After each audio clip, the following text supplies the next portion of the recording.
Call to order the regularly scheduled board meeting for USD 464 for Monday, October the 12th. Would everyone please join me in a pledge of allegiance?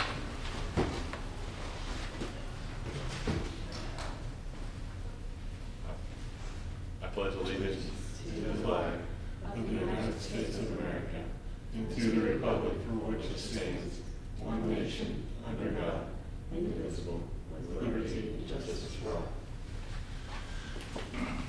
All right, I think we have one addition to the agenda. I would entertain, Mr. Vice President, a motion to amend the agenda. I make a motion to amend the agenda and add Mark Farrar for presentation at 1.6. There's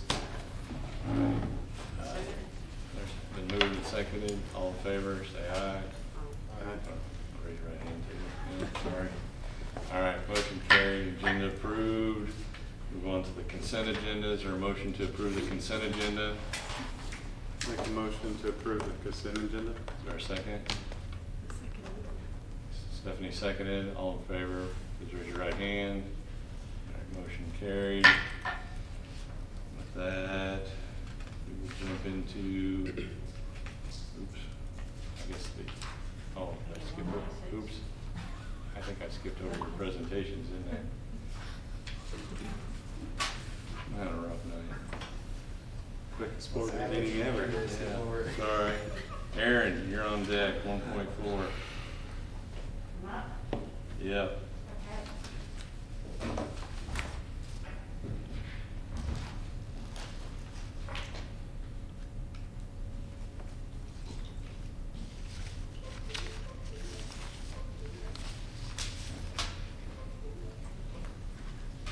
Good evening.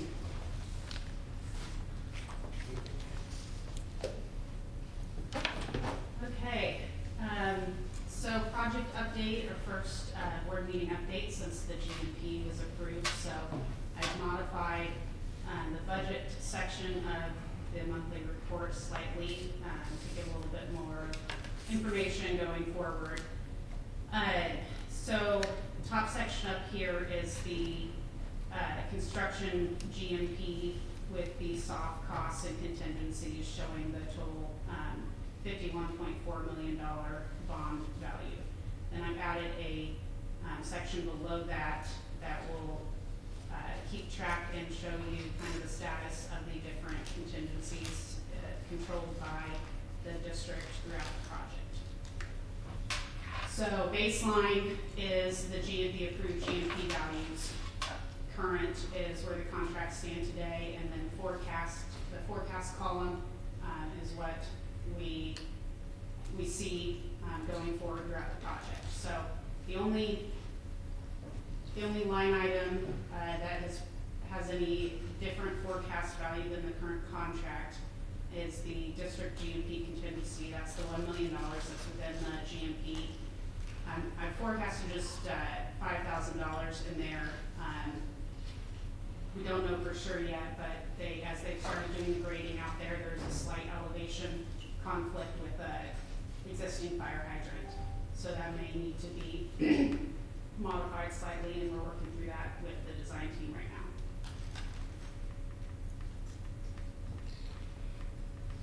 Is that going to get moved? So the construction GMP already includes that $1 million? Yes.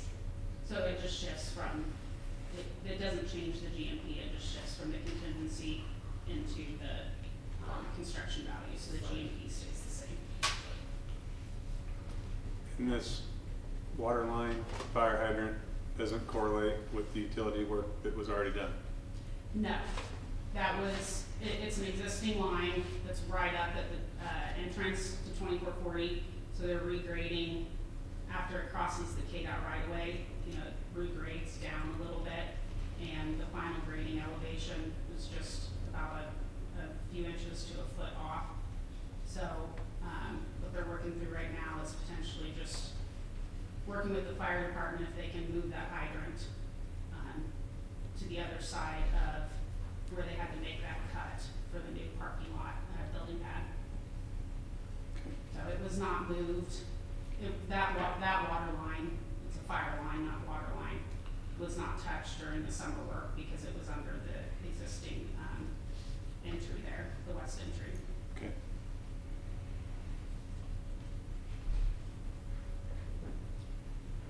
So substantial completion dates, again, have updated these to match the dates in the approved GMP. All of them are, within a day or two of what we were tracking through the design process. So the utility and demo work from the summer is complete. The Learning Center target substantial completion date is December 2nd.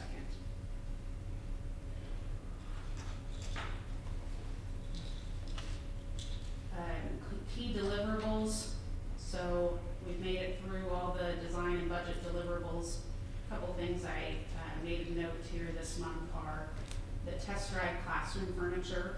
That is a sampling of different types of classroom furniture that Scott Rice, the furniture vendor, will be delivering this Friday to the high school to set up for classes to kind of test out, see what they like, see what they don't like. That'll be set up in the Chieftain room through the rest of the semester. I know Mr. Farrar's been working with the staff on the schedule for using that, and it will be set up in the social distancing configurations as required. Will there be options with that, or is it only one option just to get feedback? There's several options. So there's like 6 different chairs, 4 or 5 different tables, a couple teacher desks, that kind of thing. Do the students get to try all the chairs too? Yeah, so, In a regular class setting, they will use it. So we want to duplicate what it would be like if we used it. Cool. yeah, and then we'll, at the end of that time, Scott Rice will work with the administration to assemble feedback from teachers and or students and document all that to figure out how to move forward with what furniture selected. That's specifically for the classrooms. The other kind of ancillary furniture and everything will kind of be dealt with through the design process. But since the classrooms is you're ordering, dozens of identical sets, you want to make sure you get it right. And then final AV design, we've started working through that with KC Audio Visual, and with the goal of having all that refined by the first of the year to get it incorporated into the construction documents.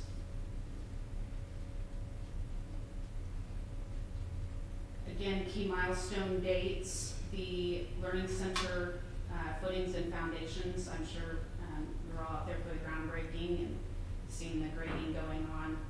They will be starting to actually put some footings in next week, and they should be working on they're working on the building pad and the parking lot, the west parking lot this week. And then structural steel, I added this on here because that's kind of a big visual everyone always looks for. So the current date for structural steel start right now is February 5th. And then going forward, got dates on here for the next phase of parking lot work next spring on the north, and then the relocation to the new Learning Center when it's finished. And then other dates for the fitness and wellness and site work on into 2022.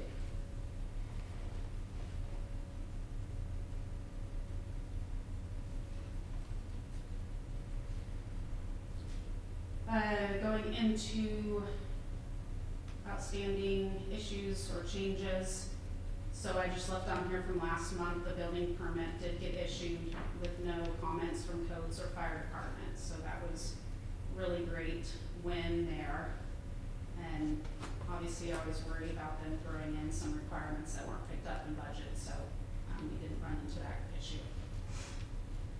Excess dirt storage. I think there were some questions asked by board members this week regarding what's going on in the West Field. So that has all been coordinated to not impact the floodplain, and is just a place for the extra dirt should it be incorporated into future projects, and it will all be seeded and and rolled back in. Existing gym entry polished concrete, I've just left this on here, and we are working on getting actually a price to potentially rework the gym entry with an additional grind on it to improve the appearance, and with the hope of possibly doing that over the winter break in advance of the future work that would come in the Cte Hvac area. So I have a date of November 9th on there, just that's our goal to get that pricing and try to make a decision to go forward with that. So we'll probably, next month's board meeting, hopefully have an update and an action item on that. And then the last one on here, I believe is on the agenda for an action item, is the Cte Hvac Replacement. And that's, we talked about that at a special board meeting last week regarding the 3 rooftop units on that building, one of which is not currently functional, and trying to get that replaced. So after some work with the design team, pull this up here. So in the GMP, this was listed as a bid alternate number 3 for a value of $93,666. We did not include that at the time because we were still working through some value engineering and design issues on that. Found out that the new units that are the same as what the like replacement for what's up there now actually weigh more. And since it's a metal building, it was only designed for a certain weight of rooftop units. So the design team found a different type of unit that is actually comparable and better from a functionality standpoint that they can get for the same price. The only issue is there are rooftop screens up there right now that screen these units. If you leave those up there, the weight would still be exceeded, so the design team has recommended to remove those screens to allow the weight of the units to be put up there on the roof. They have put a call into the city to see if that is going to be allowed. The DLR seemed hopeful because the CTE building will now be screened by the new learning center and cafeteria commons area. So I think the administration would like to ask for the board's approval for this project based on the alternate value of $93,666 plus a $5,000 for the screen removal, pending the city's approval of that approach. What is a screen? They vary, but something that blocks the actual rooftop units from view. It's like a panel or something that just hides it. Oh. Yeah. This is also on the back side of the building, isn't it? Yeah. I know it doesn't have a big slope, but can it be seen even if it's? Do we have photos of it? I should have pulled that up, but I don't have any, no. But yeah, they are on the southern side of that building where the shops are right now. There are 3 there. And then, you have the new commons and the 2-story learning center that will be built to the north of it, that would screen. You wouldn't be able to see those. And actually, even though the replacement units are slightly heavier, they're actually smaller in size. Does the screen go on multiple sides, or is it just to the north? It's on 3 sides. So the screen, like on an air conditioner at our house, that you have to like hose it down. I mean, you should, right? You should hose it down so that all the debris doesn't, so that it functions properly. So the screens doesn't serve that purpose where it keeps debris out of there. No, It's it's just purely for a visual cosmetic. thing. Okay. Yeah. And if this, like if you didn't like that option of not screening it, then there's no alternative, right? Yeah. Overweight. But you can reinforce that. Yeah, yes, you would have to go in and, it's, again, it's a metal building, so you have to get the, metal building engineer, and you have to, modify the structure Oh. of the metal building, Oh. which would be most likely more expensive than removing the screens. Yeah, but, I mean, if we're changing the aesthetics of it, then that's, like, that makes me nervous without understanding what it would look like. And not having the information to know, well, what would it take to, cause I mean, is a curb the same size if it's a smaller unit? It includes a curb adapter. Okay, so it's Yeah, the new adapted. units include a curb adapter, yes. So that has been taken into account. And the new units, so they were talking about these new units would benefit even the maintenance, because then they tie into the same system as the new construction units, right? That, I think, are you referencing from our meeting last week? I think that conversation was more around the existing units on the Cte Hvac and gym area. Oh, different. Yeah, because Okay. those are training units for Oh.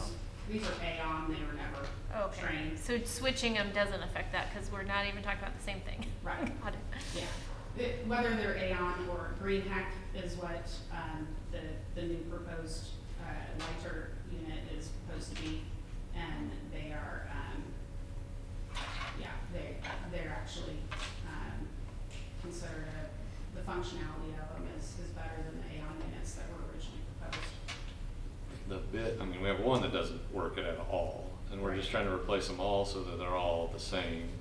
I mean, the life expectancy Replace the is, same on it. well, the life expectancy of the other two are probably Yeah, questionable. yeah. Right, they're at the end of But life. then, but that bid also include the smoke heater repairs Yes, or it whatever also that has to includes be the done to meter, get. which is about 10,000. One or two, because there's two right now, right? Yeah, it's replacing one and, adding a accessible switch for the other one, because right now you have to climb up to the unit to actually turn it on, so I don't think they're being used as much as I they mean, should. so it gets the shop back where it's operating. I mean, Right. barring the screening and approval from the city. Yeah. What, how much weight what's the difference, actual difference, weight?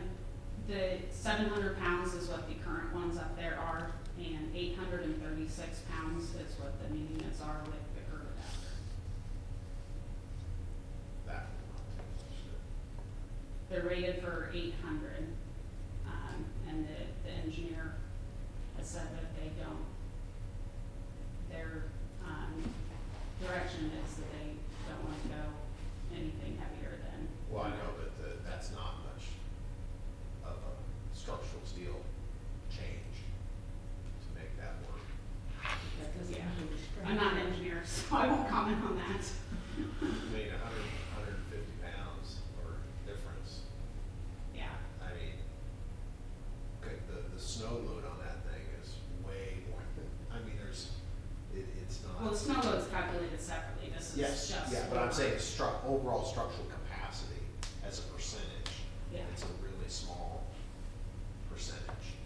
Yeah, but it would still require additional structural enforcement at each of the 3 locations. You'd have to hire the, metal building engineer to come in and design a fix for it, implement a fix before you could procure and. Well, you could still procure, today and then. I mean, that's the point of tonight, is to get them on order, right? So that Right. they're here in That December, was so the we hope, have so they heated can be- classrooms this winter. Right. And then if the city okays it, we move on. If we have, It'd actually be better to procure it earlier so that you know exactly shop drawing wise what you're getting, so that you could have the fix. The engineers already reviewed the shop drawings. It's already received and reviewed the shop drawings.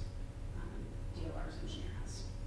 So, Really, the actual guaranteed shop drawings. well, the Basis product, of design. the product data data of the unit, Yes. of the Green Hack unit. Yeah. Correct. So Which is that's- not for construction, you don't get the construction as shop drawings until after you place the PO. It's just the product data of the, Right. of the information, yes, of what will be purchased. Right. There aren't really shop drawings with that HVAC unit, because it's just the product data. Is there any other questions on that, or?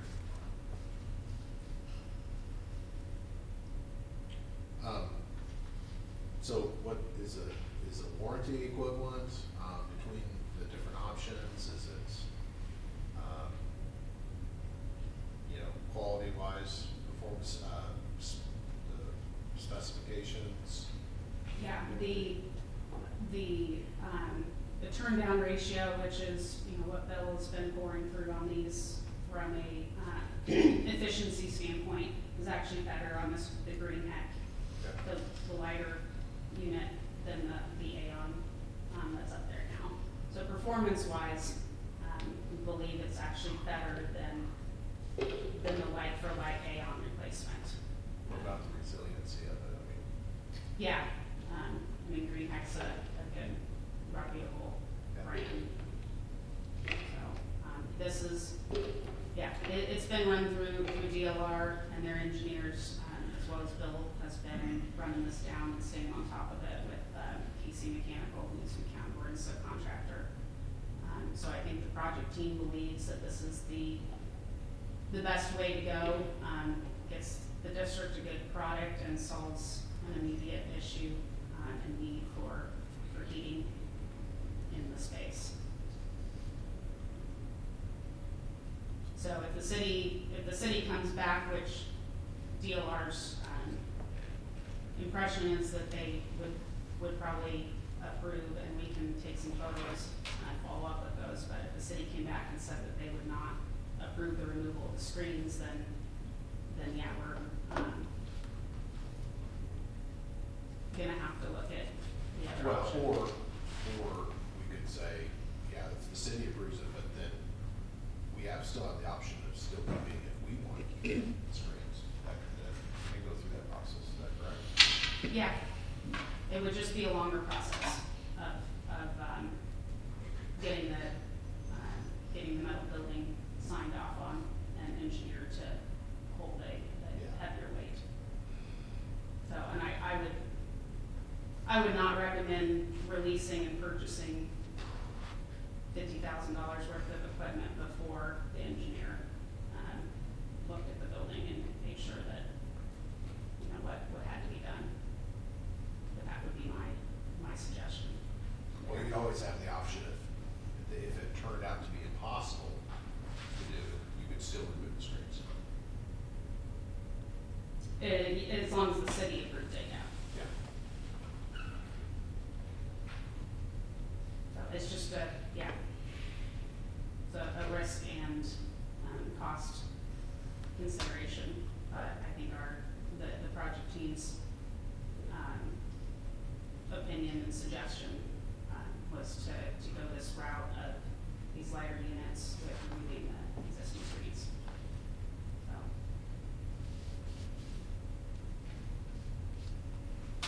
Anything else, anyone? I have one more topic, just on the, project that we wanted to, kind of just give an update on. I think it's, at this point, it's a 4-year consideration, but there's been some talk about, so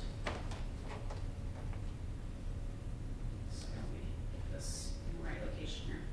There's been some talk about improving the intersection here. This is the east entrance, and getting a safer access out to the crosswalk across 2440. So this is the layout of the new parking lot. You have a sidewalk that comes down your learning centers over there. Here's the new gymnasium. So there's a sidewalk already that's gonna come down to the end of this parking lot.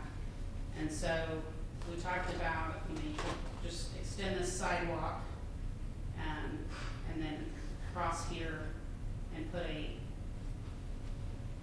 a sidewalk adjacent to the entry that goes out to that signal, to that crosswalk. So the issue that KDOT has with this is that this intersection here is not ADA compliant.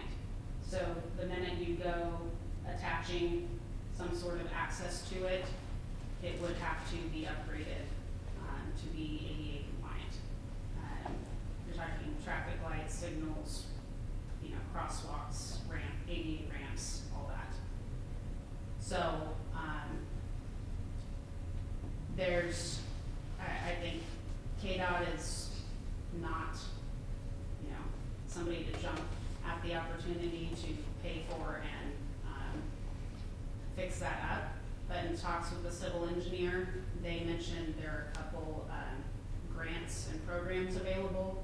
The Safe Routes to School grant, and there's a KDOT cost share program that this could be applicable for if it's something that the district is interested in pursuing.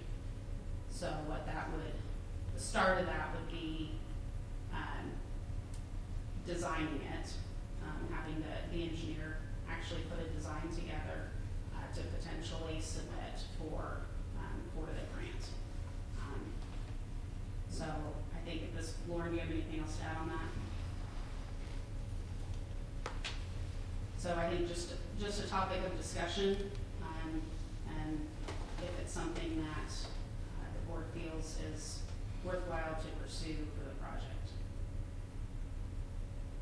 You're saying this is going across to the Sonic, where the flashing light is already?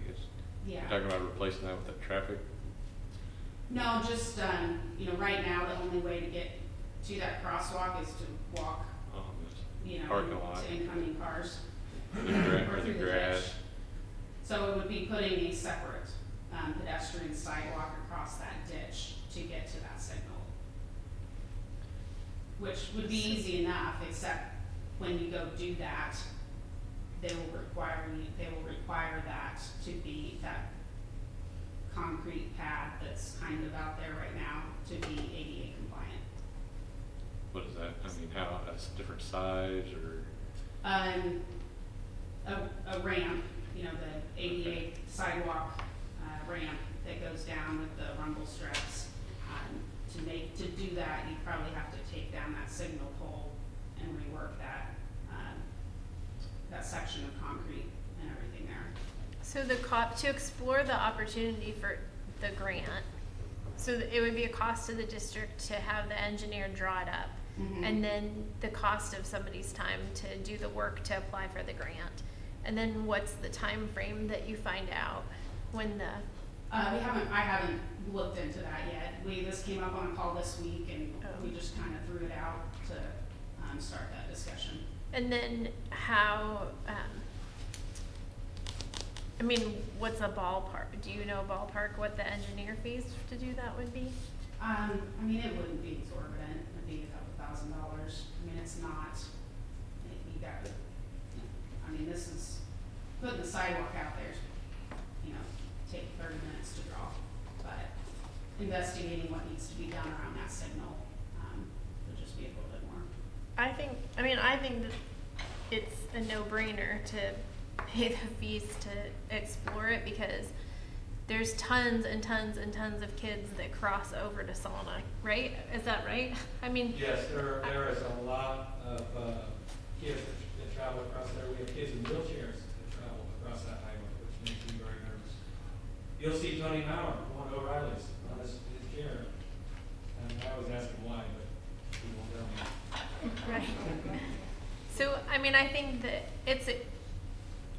that's been an issue where people have talked about for a long time, that, you know, how to make that safer. And I've seen cars fly through that intersection when kids, like even at the beginning of school, kids will go before school over to Sonic, and then they'll, you know, cross back and forth, and, you know, people are going back and forth. And I mean, I just think it's a huge safety thing. I don't want to be negative, but I don't think what we're talking about is talking about making this safer. The function of the light's going to still be the same. It's still going to blink. We're talking about an ADA panel and ADA ramps. We're not talking about making it safer than what it is. I mean, no? it's easier access to the road, That's it. Right, not and then possible. that's it. Yeah. Like you get, So what you does the get grant closer pay to that for? traffic fast and easier. Well, what does the grant pay for? I thought, I was misunderstanding then, cause I was thinking that the school district would pay the fee to, you know, to get the information they needed to apply for the grant. And I thought that the grant paid for the fees to fix the road the intersection portion. So you're saying the grant pays for the sidewalk? Yeah, what we're talking about is safer access from the signal, from the light pole out here, to the property and back. So really, what the safety issue that this would be solving is kids walking through the same lane that cars access the property from. And you, In terms of getting from one side of the highway to the other, you know, that's, yeah, it's not a stoplight, it's, So the grant pays for the ramp to the highway, from our parking lot to the highway. It doesn't pay for new lights or new crosswalk or anything like that. right, it would pay for making that, that area ADA compliant so that you could connect to it. Because the way it is right now, it's just kind of grandfathered in, it is what it is, but the second you go trying to improve it, they require, you know, it's gotta be upgraded and ADA compliant. And we're not talking about, on the other side of the street either, it's just our property only, that's all Yeah. we're responsible for. I don't even think we can use bond funds. And there's a lot of restrictions if you go off-site. Yeah. and we're committed to the width of the intersection that we currently have, is that right? For this road, yes. So that width is what we put back. That is what's being put back, yes. What is potentially could be done that we're talking about is putting a sidewalk. It's actually, there's a new drain pipe going in under this road. That was one of the alternates that was approved. Right. So, it actually gives you a little bit more area. You could take a sidewalk across there.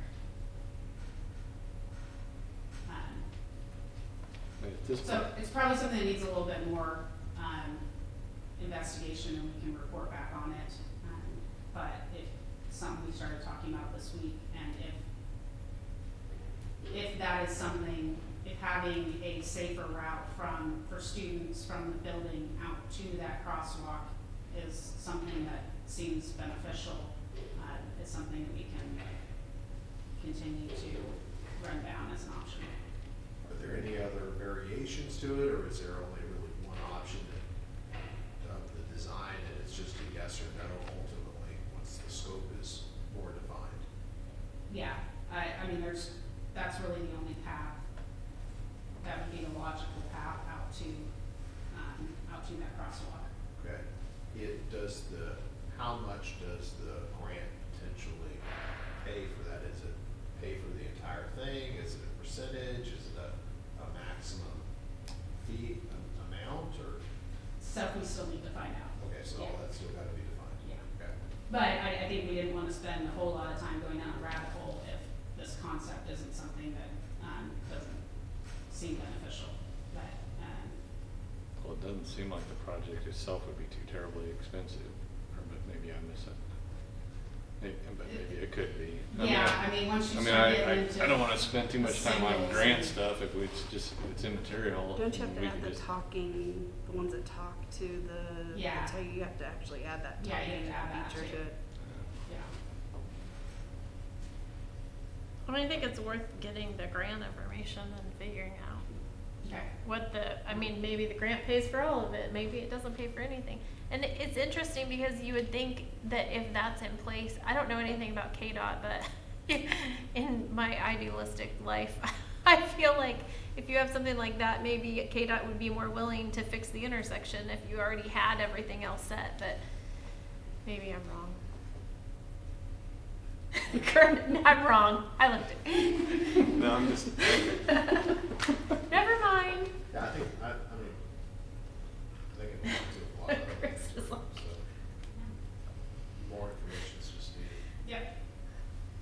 just want everything to be perfect, Chris. Come on. Is that it, Aaron? That is it.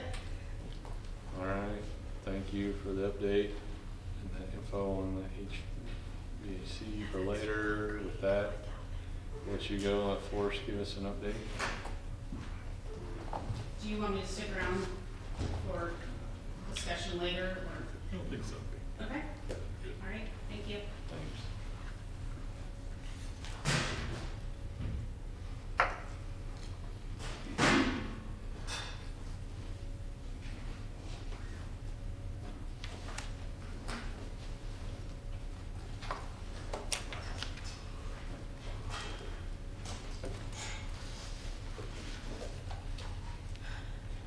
Doesn't bother me when I take this off.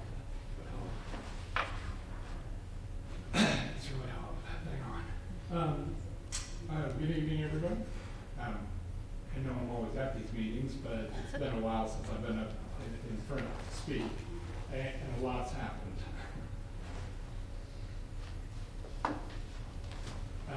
So I kind of broke this up a little bit into sort of pre-COVID, COVID response in the district and things that we're doing.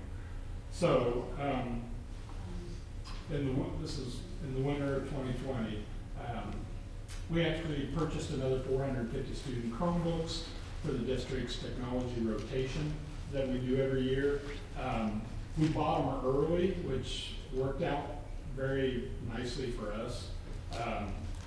Honestly, I bought them early because I was trying to take advantage of a discount that ASUS was offering us if we bought them early. And then, you know, COVID happened, and a lot of school districts are actually still waiting on their Chromebooks to come in. I talked to vendors this last summer, and if we had ordered in the summer or March when we normally do, they weren't coming in until January or February. So I feel like we got pretty lucky there. Camera system, we switched to Digital Watchdog at TES and TMS. Digital Watchdog is the camera system that we're putting in the new high school, so that we'll have the whole district now under one camera system finally. We used to be on 4 different camera systems, and now we'll be down to 1 camera system. And we've had a really good response to Digital Watchdog so far. It's easy to use, the administrators like it, I do too. It's nice. I built and installed 2 new camera servers to go along with Digital Watchdog, one at TES and one at TMS. And we consolidated the district's building access to one platform. It's called Paxton Access Control, and it's what's also going in the new high school.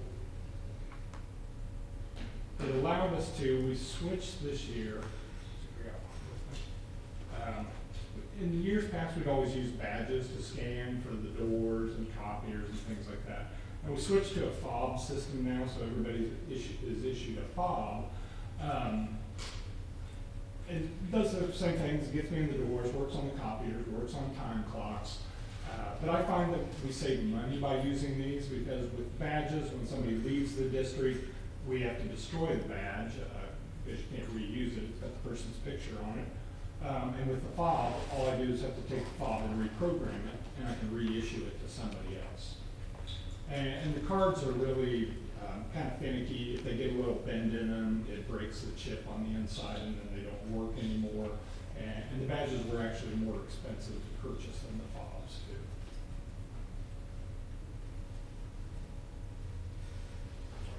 Spring break, this happened right before we went remote and they sent everybody home. But during spring break, they were getting ready to tear down the old IT building. We relocated the district's internet fiber to the middle school. You know, it used to run into the old IT building at the high school. We couldn't leave it at the high school because of construction, and then if we did, you know, the rest of the district wouldn't have internet access.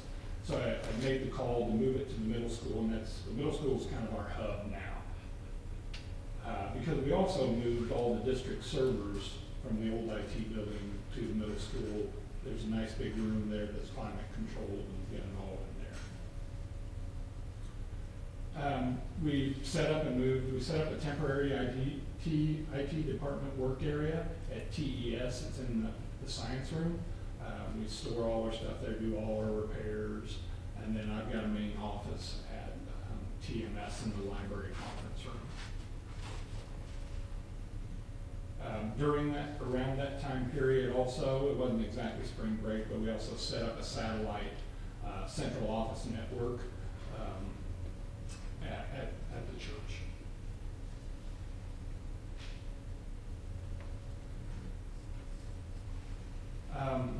And then COVID came and we all got sent home, and we started a lot of other initiatives because of it.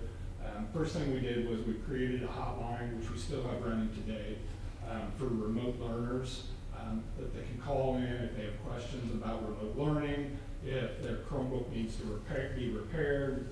We've got a completely separate line for that. They can call in, make an appointment, come in, drop it off. We'll give them a loaner if we have to, and then swap it out when it's repaired. We increased the number of hotspots available for students. Sprint, we do the 1 million project with Sprint, and since they've been bought by T-Mobile, it's going to be actually the 10 million project with T-Mobile starting next year. It used to only be we could do 6 through 12. They pushed that all the way down to kindergarten now, so I can give out hotspots all the way from K to 12. We have to order, so I increased the number of hotspots I ordered because of that. We put in our order for the hotspots at the beginning of the year. For next year, I'll put in my order with Sprint and T-Mobile probably in like March of how many I want for the next year. Once you put in your order and they give you the hotspots, you can't ask for more. So, so far it's worked out pretty well this year. I actually gave out my last hotspot that I had this morning. But I've already gotten a couple back in that it just didn't work, because it relies heavily on cell signal, and a lot of people live where they don't get a great cell signal, so the hotspot doesn't really help them. They'll bring it back and we'll reissue it to someone else. So, but for next year, I'm probably going to double the amount that I ordered for this year. Something that we also thought was important was that teachers have an extra device with remote learning going on and everything that they were going to have to try and manage this next year. So we purchased 180 teacher Chromebooks. They're a little different than the student ones. They're kind of like this. They're a little bigger, touch screen. The ones the teachers have flip over like a tablet, so it makes it very mobile. They can carry it around the room. And I've gotten a lot of good feedback from teachers on that. They're very appreciative to have another device. We've always had document cameras at our elementary school. Document cameras at the middle school and high school had always been kind of spotty, but we went ahead and I purchased new document cameras, so we have document cameras all the way through 12th grade. Every teacher's got them.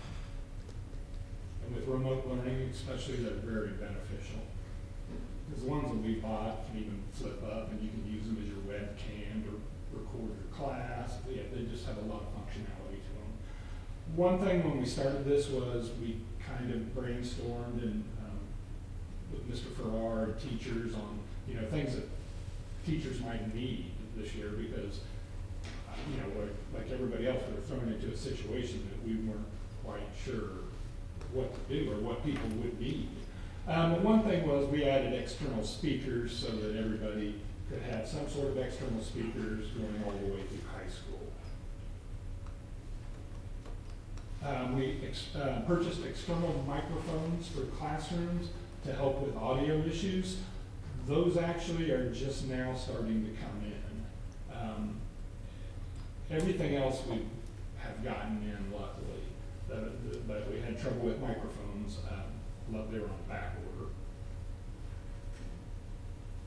Purchasing is a little tricky. I find that even simple things that I need to order now, like I needed some keyboards for the elementary school, and I had to purchase 30 of them.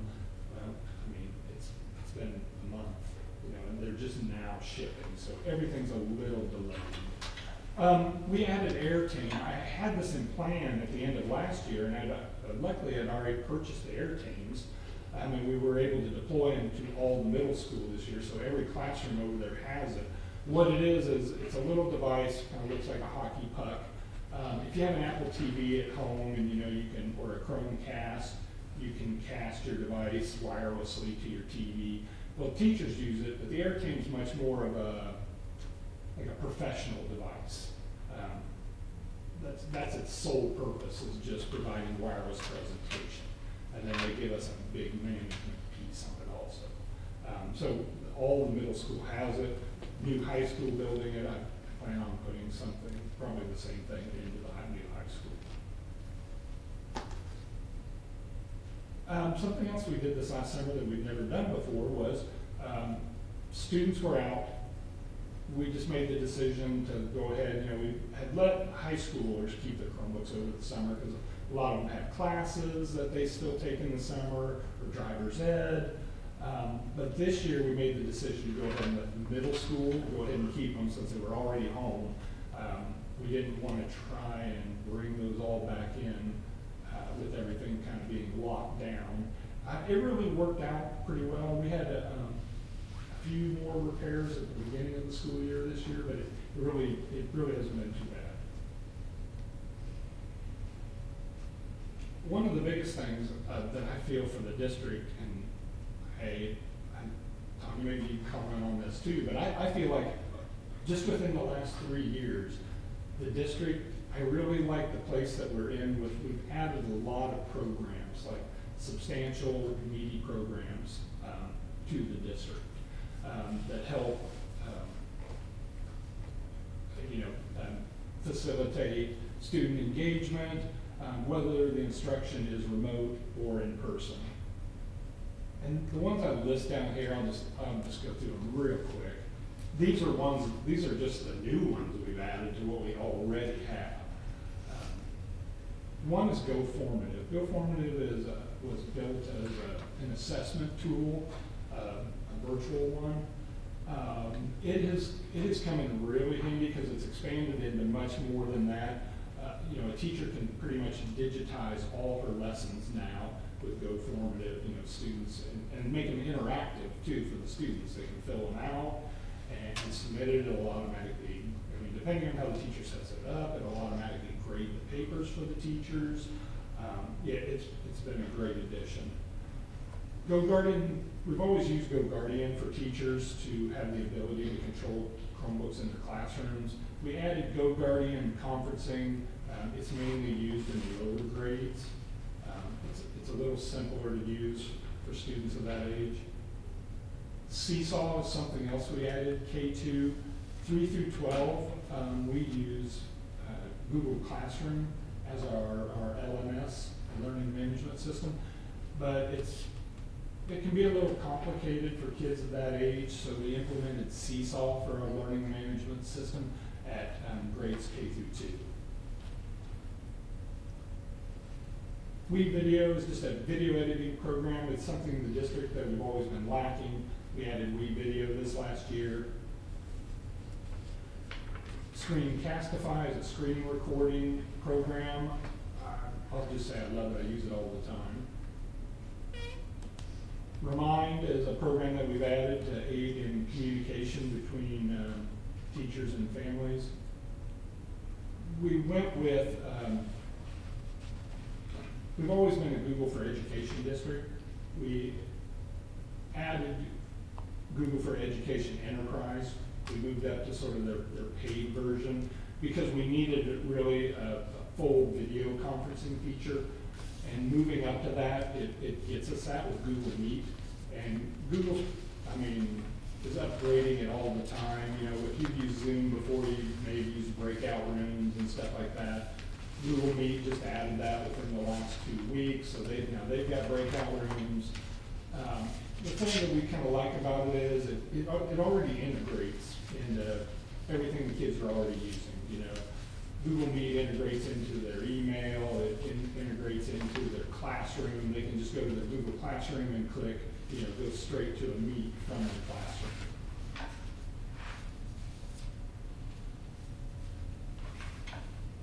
last thing I wanted to touch on real quick was security.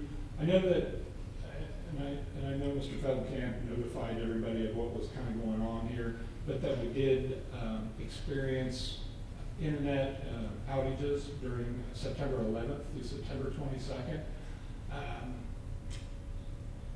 gotta be honest, in all my years in teaching, 30 years, I'd never seen that. I'd never had that happen. Honestly, when it started, it was probably the furthest thing from my mind that some of our own students would do this. But, you know, it's finally identified as a distributed denial of service, or a DDoS attack against the school district. It's probably one of the, when we have internet problems now, it's probably one of the first things I'll look at. And we added some things, put some protocols in place that should help us. Not that you can ever completely stop that from happening again, but we can respond quicker to it. I swapped out, one of the big problems that we noticed was our firewall wasn't up to the task, even the one that they sent to replace it. The attacks would happen, the firewall would crash, and I would have to restart it to get it to come back up and pass traffic. So I put in a more advanced firewall that handles that kind of stuff better, and in fact, Thursday of last week, we had an attack, another one on the district. You never would have known it. We didn't lose any kind of internet traffic or anything.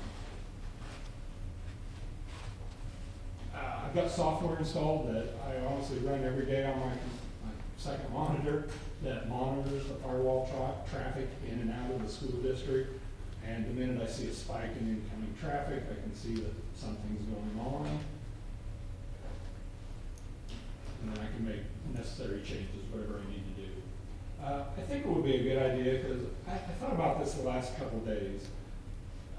And I've been talking with a company in Kansas City about doing a security audit for the district, just to tell us, you know, where we could improve our security.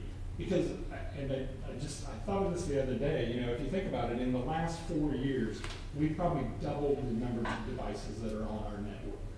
We have pretty much 4,000 or more devices on our network every day. Now, I know we don't have 4,000 kids and teachers here, but 2,500 of that 4,000 is just Chromebooks. And then we have laptops, labs, we have phones that run on the network now. All our camera systems run on the network. You know, and they all want to talk. A good portion of them need internet access. It can be a little tricky getting them all to play nice together. So I think a security audit would be a good idea. Web filtering monitoring, we're much more aggressive about our web filtering monitoring and keeping an eye on if we notice any unusual activity with students or staff in the district.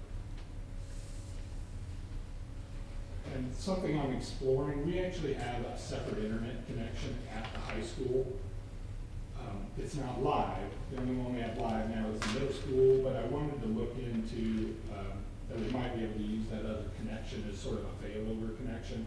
So if we ever did have, you know, it would have another firewall with a different IP address. If we ever have trouble with one, traffic automatically just shifts to the other internet, and we don't have any kind of downtime because of it.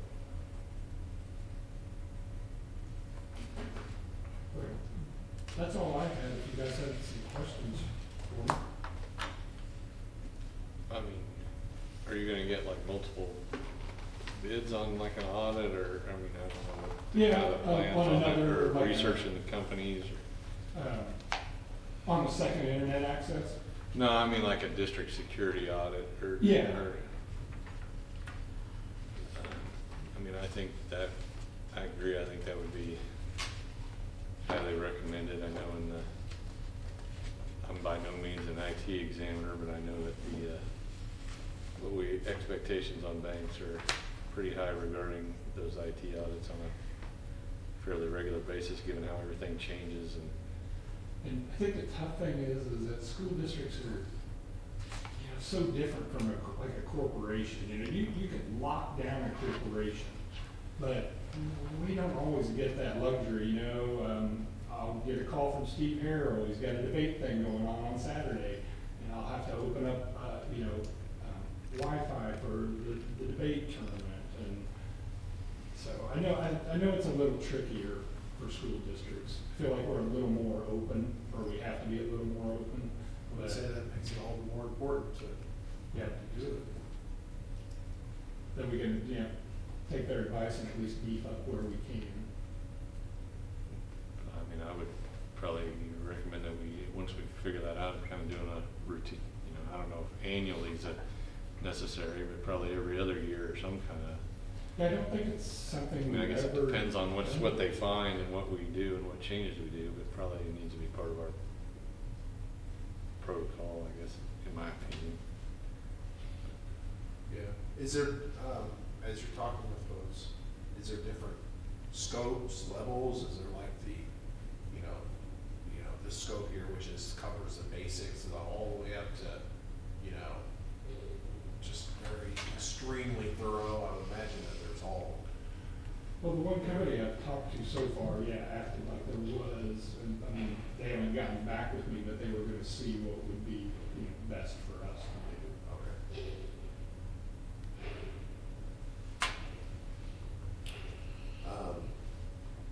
Now that we have a lot of remote students, I mean, what's the process with, because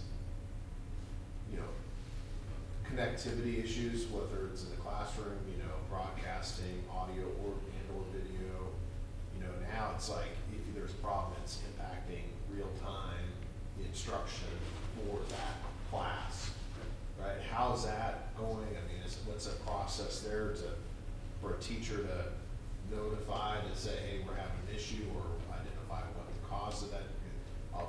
It's coming from just today. One of my kids doing remote,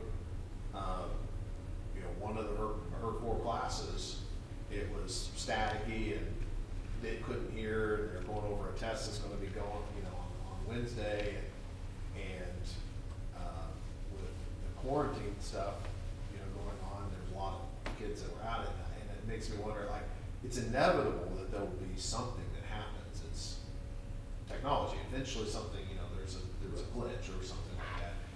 As far as how, is there quick response, or how's that?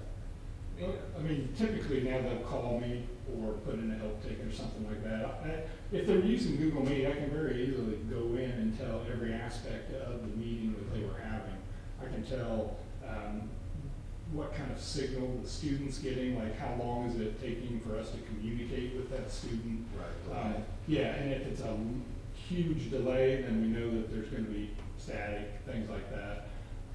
So many of those things become out of our control. Yeah. Depending on how your ISP is routing traffic, or. Yeah, this one was like all the students were typing in. She showed me the exchange, and all the students were typing in and say, hey, does he know that we can't hear him? And they were trying to, like, it was everybody, and it was just something that happened, and the rest of her classes today went fine. And, and she was frustrated with that, and I said, well, and it turned out it was just that technology thing was the entire frustration for both the teacher and the kids, and anxiety and stress that started to show and everything. I mean, and I do what I can. Yeah.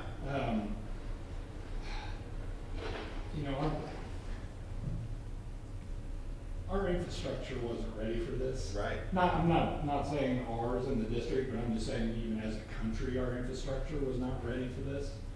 I mean, we get that all the time, that they're having issues. I mean, I can go in and check what's going on within our network. Yeah. If they're getting good speeds and stuff like that, but we find a lot of times that those things are outside of our control. Yeah. It seems the teachers are making whatever accommodations they can, recording or sending yeah. information afterwards, Right. or my daughter had a Which similar puts more- situation today, but I'm one class. Puts more effort on them, right? I mean, it's definitely extra work. I don't, I'm not making any judgment on anything other than it's just a reality.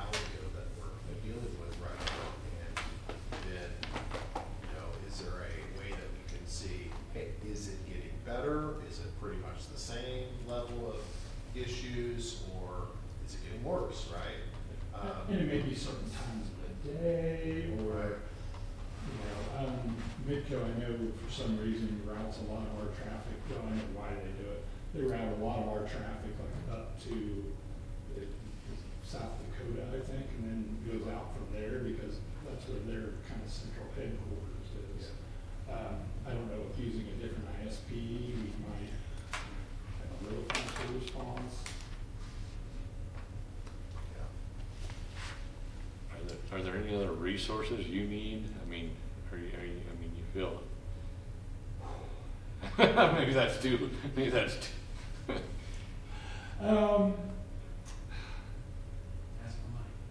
money. Well, I can always use more money. Yeah. We're all in the same boat then. I know. I wish I had a good answer, and those kind of things frustrate me too. Because, I mean, I got to be honest. That week when we were having trouble, you know, that was probably the roughest year or the roughest week It felt for like me in 30 years. Yeah, it did. It felt like I was like, is this March? And even when it's running smoothly, you know, we still have issues. But I carry all that weight on my shoulders. I feel like, you know, there are a lot of things that are out of our control. I do investigate issues if teachers are having complaining about issues in their classroom. We had a teacher just last week that was having trouble. Had Gary went in and sat with her class for the day to see what kind of issues they actually were with the video conferencing. Well, most of it just turned out to be kind of the way she was doing it, and you know, he gave her some tips on how to improve it, and then things went smoother for her. I would say, it's just rough. Yeah, I wasn't offering an unlimited. I'm just curious if, I mean, are we, I know you're doing everything you can to make it work, and it's, Is there something unusual. I mean, it looks like we've been adding things as we need, so. Yeah. But anyway. We've been trying to help teachers out as much as we can with remote learning and stuff, giving them the tools that they need. You know, when we first started, we weren't really sure what they needed. But I mean, there's been requests since we've got going, which I kind of expected, and we've tried to meet those requests. I appreciate the update for us and all that. Is there any other questions from the board? Anyone going twice? Just appreciate everything. Yeah, thanks a lot. You don't bear all that responsibility on yourself. Mr. That's, yeah. I try to tell myself that, but I still. Mr. Farrar?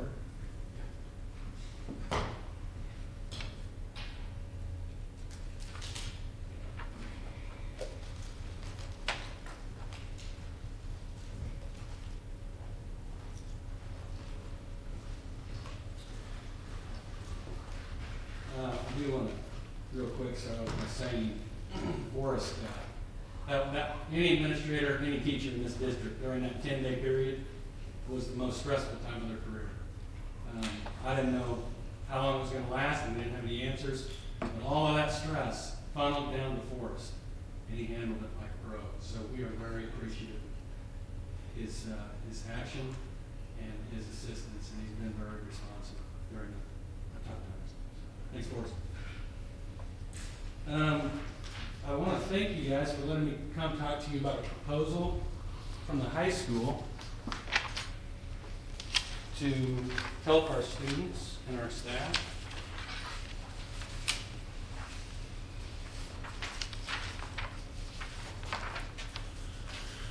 It's like bingo.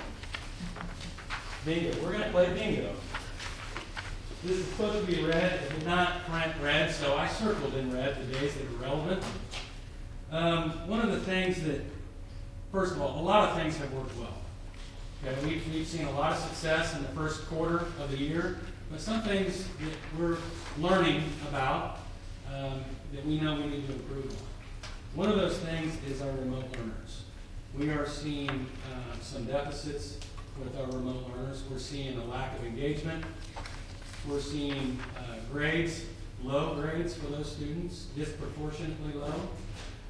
And I know that some students chose remote intentionally because they wanted to fly under the radar. Some did. But that doesn't stop us from trying to pull those students back in. We have social emotional issues with those students. They're feeling disconnected. Many of them are feeling like they would have chosen a different in-person path. But as our district reopening plan says, they can't do that until the second semester starts. So our goal is to try to salvage as many of those remote learners that are struggling as we can. We need to put those students in front of us. We need to look them in the eyes if they're willing to come in and give them an opportunity to improve. Currently, 64% of our remote learners are failing at least one class. 64% of our remote learners are failing at least one class. If you compare that with in-person, we've got 12% of our in-person students are failing at least one class. Like I said, I know that some students chose that route for whatever personal reason they had, but we've got to find a way to assist them. I really think this also is going to have a big impact on our graduation rates. You know, this is. Oh, I just had a quick question. Is that due to missing assignments, or is that due to like poor scores that they're actually turning in? I would say a combination of both. There's definitely some of both. But lack of engagement leads to low scores, but it also leads to I'm so far in the hole I can't get back out. There's no way I can do this. This feeling of despair that we don't want them to give up on.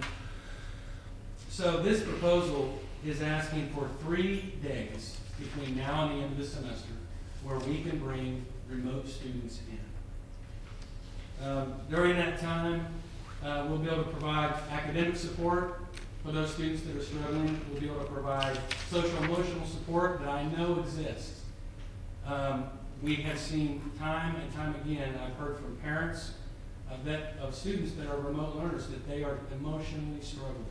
They feel disconnected. We need to show them that there is a way out, that we can improve, and even if it doesn't happen before this semester is over, we're counting on them second semester.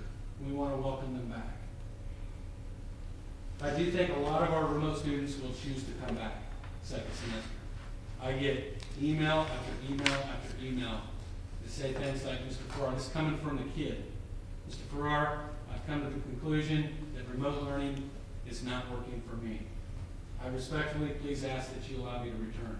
And it's really hard to say no because I know they're right. I know that's what's best for them. Like I said, we want to also provide some social emotional support for them. And again, I do think this could have an impact on our graduation rate, which, as we all know, equals so many things. It's a rating for our community. I put a schedule that we worked on with our administrative team on here. We would like to see those students in all 8 classes. But to begin the day, we would like to have a homeroom for all students. The state requires us to check in for a minimum of 15 minutes with all students for us to count them as present.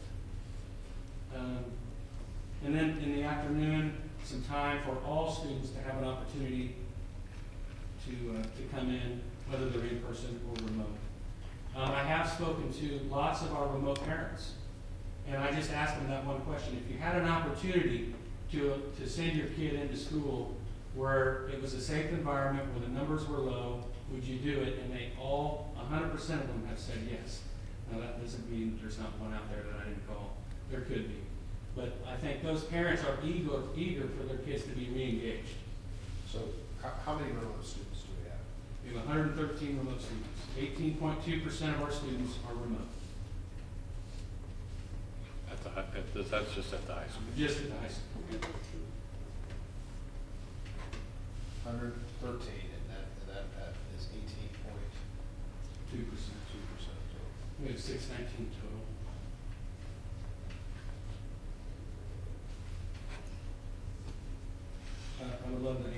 any other questions or concerns that anyone would have. So, I mean, for those 3 days, the kids that are in school, will this be all remote? I mean, Yeah. what will their schedule be? I mean, because I know we have I know the high school's different, because we have teachers teaching simultaneously, if I understand, which is different, remote and in person, which I think is different than our other buildings. Right, it is. On that day, we would likely, on the previous day that we had those kids that were gonna be gone, assign 2 days worth of work or use Google Classroom. But our focus on that day would need to be our remote students. We wanna give them all of our attention on that day until we have office hours. So if 64, go ahead. If 64% of remote learners are currently failing one class,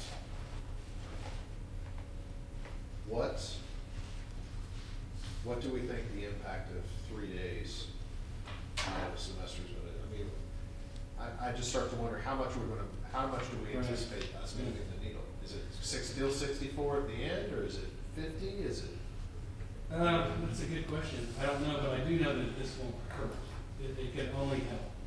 And I think sometimes being able to look a kid in the eyes and say, you can do this. You have a chance. It's possible. As opposed to looking through a Zoom screen, or maybe not even get the kid to turn the video on. That's our hope anyway. Yeah, but at some point in time, it's like, yeah, it's better than nothing, but is it enough, right? That to me, if you have 64% remote work, I mean, that's a huge discrepancy there between what is remote versus in person. It is, and I think it's important to recognize what the caveat of that. And that's that some of our students that chose remote are students that have struggled in the past. So it's not an apples to apples thing, but I do think there's a connection between remote learners and students who struggle. Okay. Absolutely. So that's a great point. So, because most of those students that are remote have a academic history, right? That is in person. So how much if you have, how much has it changed? Is that trajectory like everybody of all, GPA ranges, they've all dropped a certain amount, or is it impacting the low students have gotten lower and the high students have held, or what's that look like?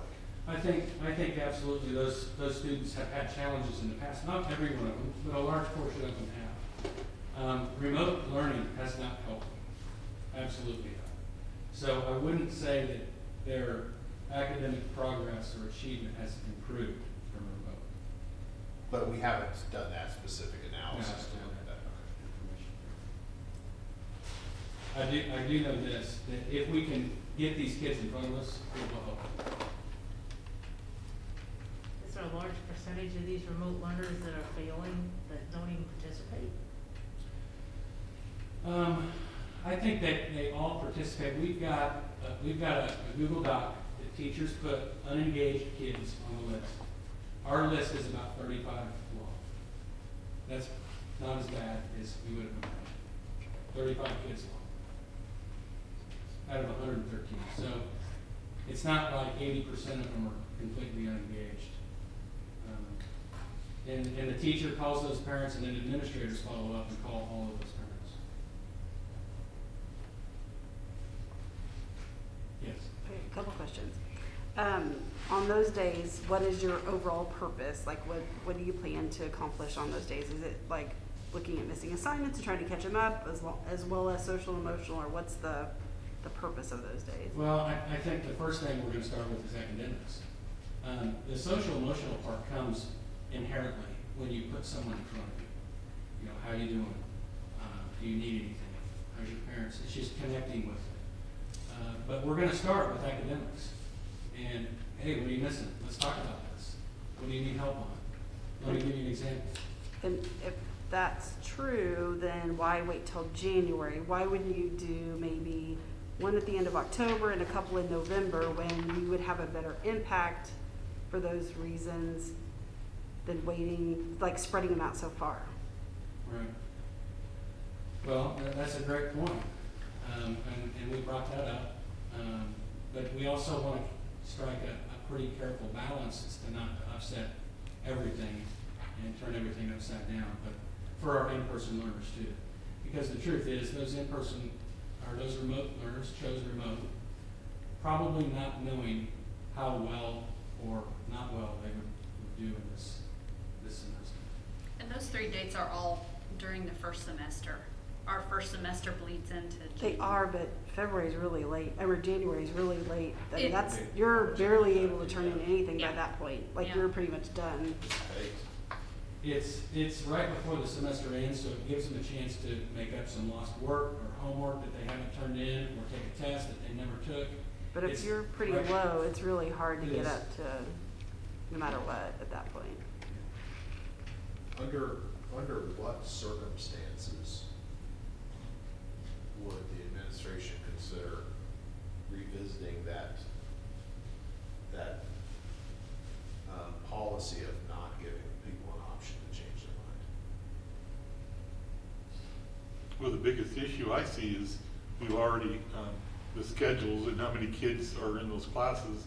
Trying to social distance has been extremely difficult. I mean, there was just a lot of things set up Yeah. based so- on those numbers. Right, and we're experiencing that right now where a kid may test positive and we're not 6 feet away. And so those kids are out. And that space is a problem, but that's not why I don't think we're doing that. I think it's, the middle school and the elementary school have a model where they have designated teachers teaching remote, and if they let those kids come out of remote and back into their classroom, it's gonna overcrowd those particular classrooms. Well, see, to me, I don't know if there's, what level of evidence there is for us to believe that at the end of this semester, that situation is going to be any different. Is that? I don't think that situation is gonna change. I think what will change is parents' decision-making on whether they want their kid to be remote or in person. So if the situation doesn't change in January for second semester, then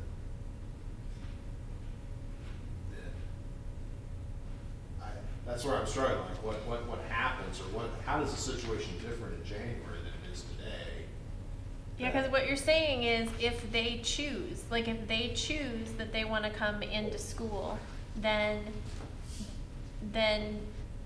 they're choosing that they can be around other people. So they're not, I mean, that's the same as if they choose to come second semester. But also, I have a question about that because at the very beginning of this, I was watching other school board meetings online, and there was another superintendent in another district that said during their meeting when they were deciding what approach they were going to take to reopening, that he said, "I want to remind the board that the 6-foot rule applies when you're not wearing a mask. Once you put a mask on, the 6-foot rule does not apply."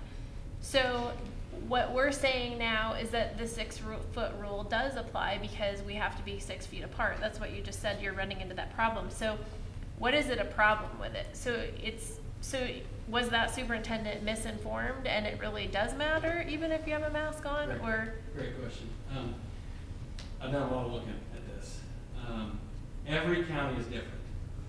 Miami County, Johnson County, they have come out and said that their students, if they're in a classroom and someone tests positive, but they're wearing a mask, they are not considered a direct contact.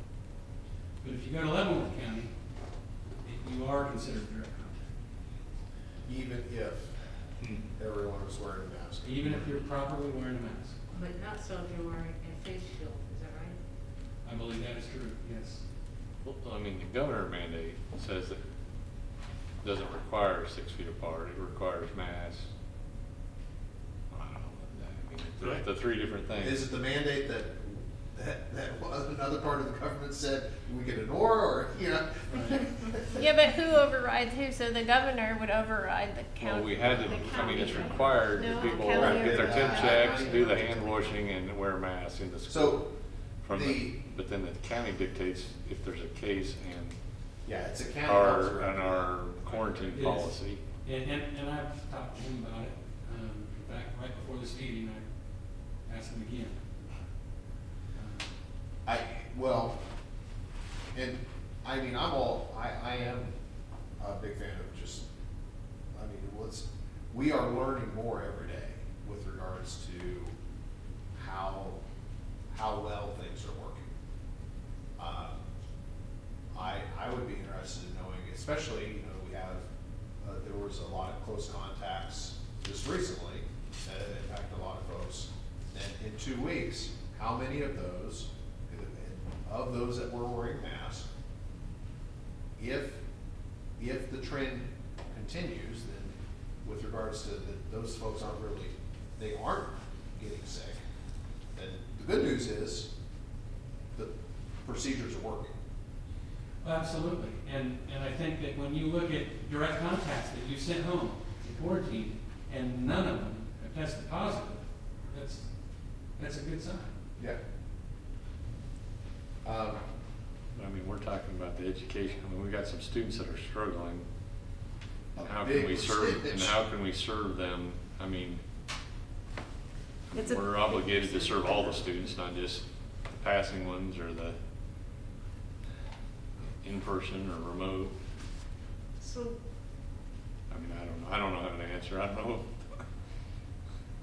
so would there be any benefit to bringing someone who's really struggling in as, like, there's a vacancy due to, quarantine? You mean trading them with Yeah. a kid that's been quarantined for 2 weeks? Yeah. Well, Yeah, absolutely. there's 52 right now. I got 52 options. Yeah. You know, if somebody's really struggling and you can do that, then bring them in and help them when they still have more time to try to get things turned around. I just think that we would need to modify our reopening plan to reflect that. Gotcha. What else? Would the board feel more comfortable if we had moved that January date to a different date? I mean, up earlier, either in November or December? Well, I have a Which- question go- about that. so So, let- is it too late to bring them in Thursday and Friday? Because I have a feeling that in the high school, a number of conferences that get scheduled to high school teachers is probably low, correct? But they're required to be there for like 16 hours or something like that, correct? Well, I think we're actually getting more than our average year Oh, you because are? it's virtual. But Friday. Oh, is an because off the day. conferences are virtual. Oh. We don't have school Friday. Yeah. Oh, okay. Thursday. Can we even, I mean, if the teachers are required to do the conferences, I don't know if we can require them to teach on that same day. Right. Bad idea. Just random. No, it's- I was brainstorming. Give me a No, break. I- No, I'm just kidding. no. Well, if there was a slot for a conference time for these kids that are struggling, some knowledge be imparted during that time. I mean, it's not a lot of time. We'll have to look at how much space there is. I gotta believe that all students are struggling to some capacity, just the hand they were dealt. And moving forward to get caught up, have we made an assessment of where these students are at? Is there a way to assess where the students are at? I'm asking, I don't know.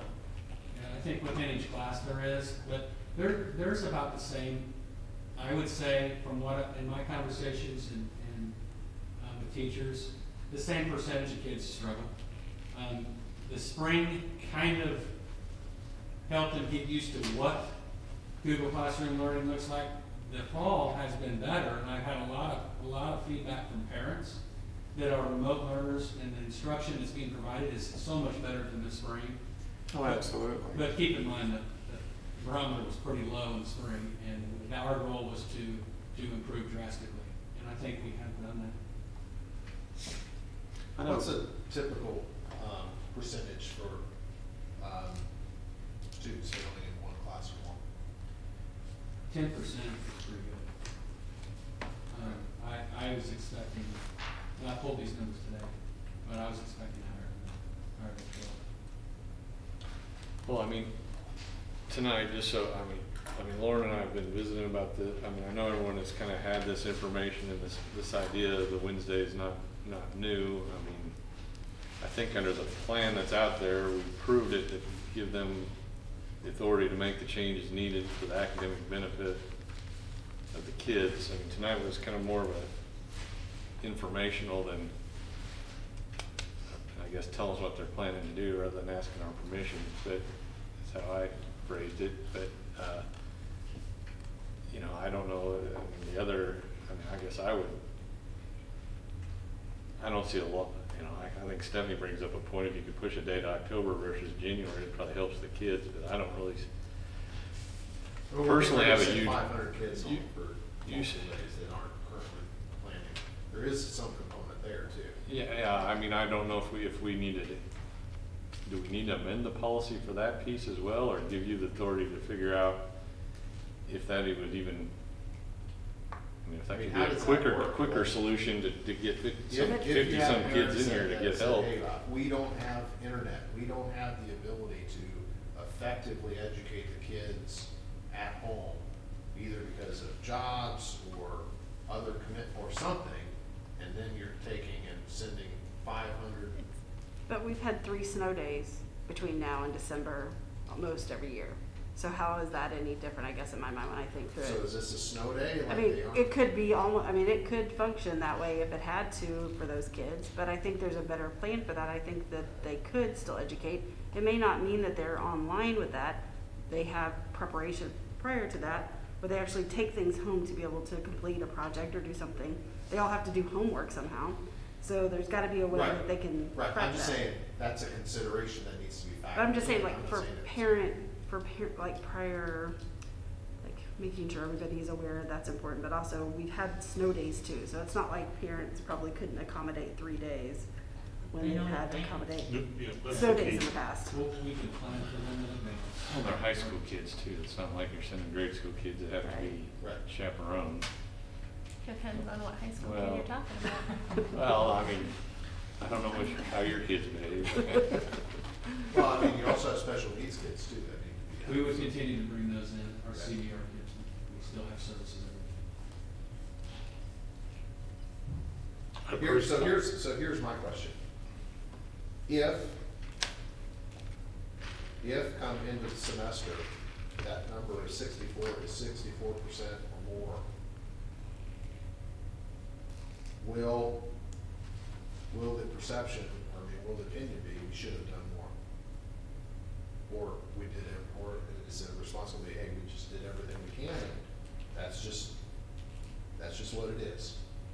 Because to me, if not moving that, using 3 or 4 days or whatever we do, which to me is a percentage of time and face time that is, I mean, if you have students that are already, these are students that are already struggling to engage, even if they are in class, I don't know how that 3 days, what a reasonable expectation is for the impact you have. And if it has no impact, then I think my question is like, aren't you forced to do something more?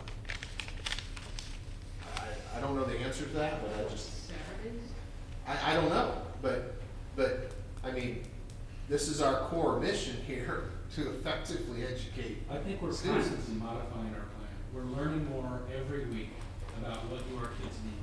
What we know now looks nothing like what we knew in August.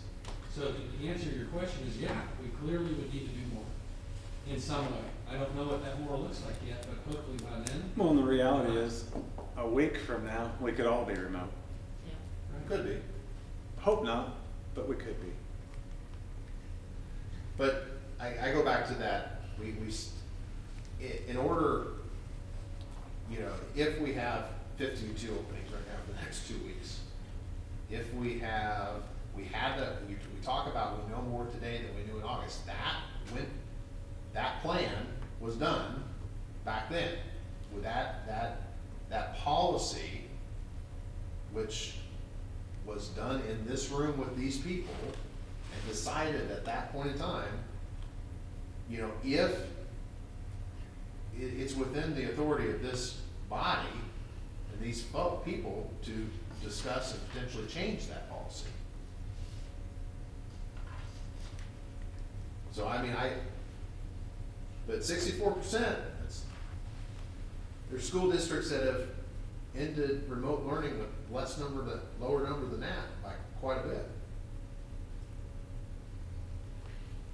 So if you just told all the remote students that as of this date you had to come back to school, the problem with that is that we can't keep them 6 feet apart, but then if they all come back next semester, then we can't keep them apart. So we need to start figuring out what that solution is then. Like if that can't be a solution now, it can't be a solution in January. So consider that we're talking on average 3.5 kids per class adding to bring everybody back. We're not social distancing right now. And I don't want anyone to think that that's what we're saying. We're not. And I told parents that at the beginning of the year, that we're not going to pretend to say we're social distancing, which is why we're dealing with what we're dealing with right now. So then do you feel like it would be beneficial for the education of the kids that are in class, for the sanity of the teachers who are now trying to teach both formats, and for the students who are struggling at home to just have the policy be that as of this date in the near future, everybody's in school? And we're Give them doing the one. option to make the choice.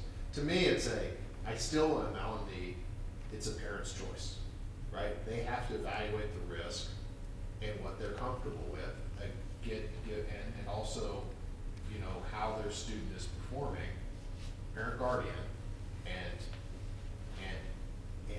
leave it up to say, hey, we will still offer this, but here's the information because we now know more than we did, and the parents and guardians know a lot more now than they did, and I mean, because the thing is, if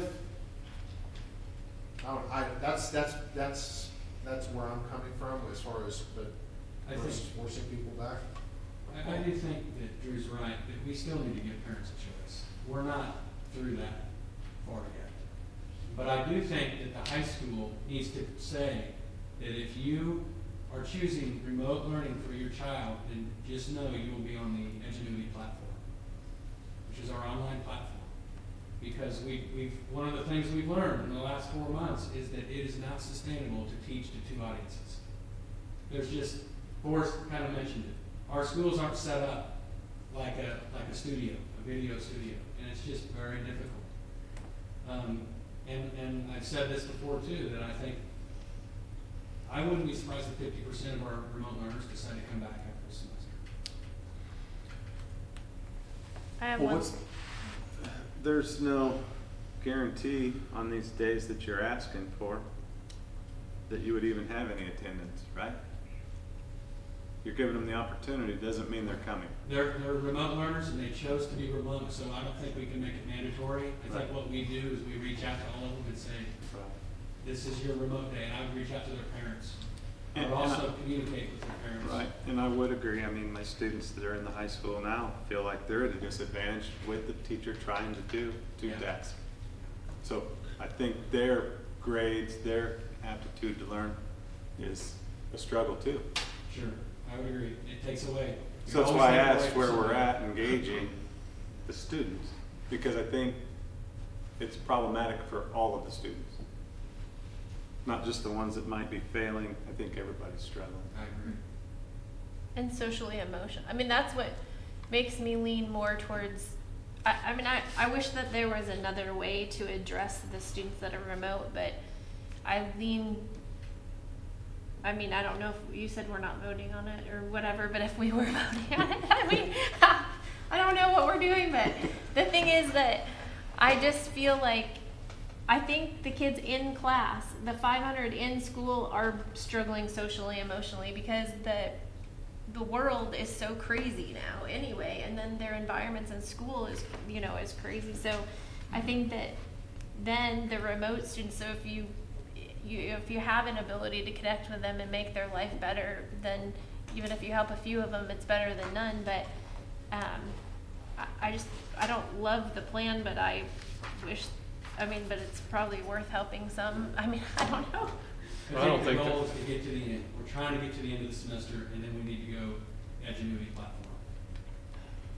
And salvage as much as we can from our remote learners and help them do the best that they can and just get them to hold on to the rope. It's not, I don't know if there hasn't been any good solutions, or easy, maybe is the right word, since this whole thing began. Do you have any tutoring available for the kids? Have you had that? For remote learners, Yeah. We have not brought them in any capacity or asked them to come in. It's Or just they- even online tutoring, where they could connect during a certain time and have tutoring? I like that. We have not done that yet. But we have our typical tutoring Monday, Tuesday, Wednesday, and Thursday. That we have kind of restructured all of that because of COVID. And, but I think that's a great opportunity to continue to pay those teachers to do that after school hours. Because I know other virtual schools have a time where they focus on like math between a certain period of time on certain days, and then they might have an English teacher, and it might be like one teacher covering, they're sitting on an open Zoom and they're covering all of those questions, and it could be from a class that maybe they're not teaching, but they have enough information to be able to provide them with feedback. What would it cost to, there's 13 or 14 Saturdays between now and then, what would it cost to get staff? It'd probably have to be outside staff due to, contracts and stuff, but what would it cost to get staff to teach on Saturdays and try to meet these kids' needs? Is that just way too far out of the box? No, I don't think it's too far out of the box. I think it's something we can take a look at and maybe come up with some model, see what it costs. I'll talk to this council. When you presented this to the teachers, do they love it? Do they hate it? What's their feedback? I took a poll. 87% of the teachers love it. Some of them, the only points of question were the first model was October 14th, which is 2 days ago. So a lot of people had tests scheduled on that day. That wasn't going to work. And then working with the district office, Lauren and Tanya, we thought November 4th would be enough lead time for people to plan. But I think by far most of our teachers like it a lot. How much of an impact do they think it'll have? They think it's going to go from 64 to 38. Drew, I'm just kidding. But I think they know that it will. I know, but that's what I keep going back to, is like how. Well, it's the first, at least it's first semester, and I think seems like we got to try something. I don't know if I don't mind the idea of exploring this. You get 50 or you get more kids out. I don't know that may be just so logistically nightmarish that it's not worth trying, but I don't know. The success, though, depends on the buy-in from the parent and the student. And if those two buy in, then you'll have a success with it. But if not, it's hard. You can't get a kid with a combination of a parent who isn't involved in it to actually encourage them to start doing better if they've already in the mindset they're not going to do better. So you have to have both of that, I think. To do Well, that. we have to give them the opportunity, but they got to take advantage of it. Correct. And this is what that is. It's an opportunity. So I interrupted you when you were asking the board if they, sorry, I don't mean to interrupt people, I just talk too much. But when you're asking the board if they would prefer days to move up, and I don't personally know the answer because I don't, but Well, I kind of question the January 13th date is how valuable that one is. Starting on the Teachers mentioned it. that's about it. Really. I also like the idea of looking at some tutoring opportunities where maybe we can use some of the I care would- funds. So, I would rather move things up as much as possible so that you can see if it is More results. making an impact. Because but that would mean twice a month. Chris's point, if nobody showed up, then you I mean, we don't, I mean, if somebody's not gonna, that's if they're not gonna show up, Yeah, we need to just pull the plug. we'll find out pretty fast. Yeah, we'll know after November 4th. Is that election day? Yeah. Day after election. Day after. Oh. Whatever. So are you thinking maybe right before Christmas break ends? That's the one I was looking at, 16th. Might be good timing too, right before break. See where they're at. Well, why don't you give the kids, if the kids are gonna be, cause they come to school the 18th, right? So why don't you just give them a day out early, like, instead of having them not come to school Wednesday and then they go 2 more days, that'll be a joke. Well, So- your best culture days in the building are the last day before break. Like it's positive, those are your best positive days. So, Like Fridays, any Friday. They- so let's just pick a day in October. I don't care what day. Just pick a day. 28. That sounds great. Well, Let's see what that number is. If it's 0, we're kind of wasting our time. To show up, right? Well, I think they put the 4th just because so Well, teachers yeah. could plan for tests and kind of get prepped. That's what I'm saying. We don't need to think about 3 or 4 days here if we have our first one and nobody shows up. Because if they don't show up the first day, they're probably not showing up the next month, following month. If their grades are getting worse, they might. It sounds like they're already pretty bad. I think these kids are hungry to come back, so I think that we'll be surprised about how many will show up that day. Pleasantly surprised. I'm we'll still get a lot. baffled why we can't We'll just get a leave lot of it kids. all come back. I just don't understand.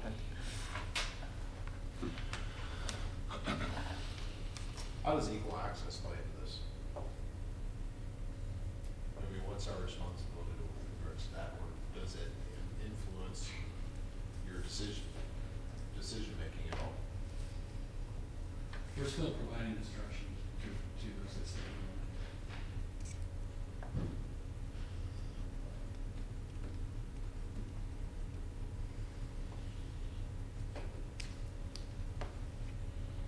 You wanna see how the 4th goes? I think you gotta start somewhere. That's what I would suggest. Start on the 4th, evaluate. I mean, I think, yeah, I think that it's good to reach out, and it is our objective to reach out. But if the attendance is poor, you're impacting a lot of other people that are struggling just as well. Because it's a struggle for everybody. I agree. Well, if they're not gonna show up, then I don't know why we're doing it. But That's kind of my point. And I think we're gonna give people, if it is successful, we're giving enough people time to prepare and plan for an additional day. And we'd keep the board informed on that. Especially if it went over well. Any other questions? Okay, thank you for giving me an opportunity to present this. Thanks, Mark. All right, I think we already approved the consent agenda, so I don't think I have to do that again, do I, Connor? Just note a different time, an hour ago, or something. Why does she type it?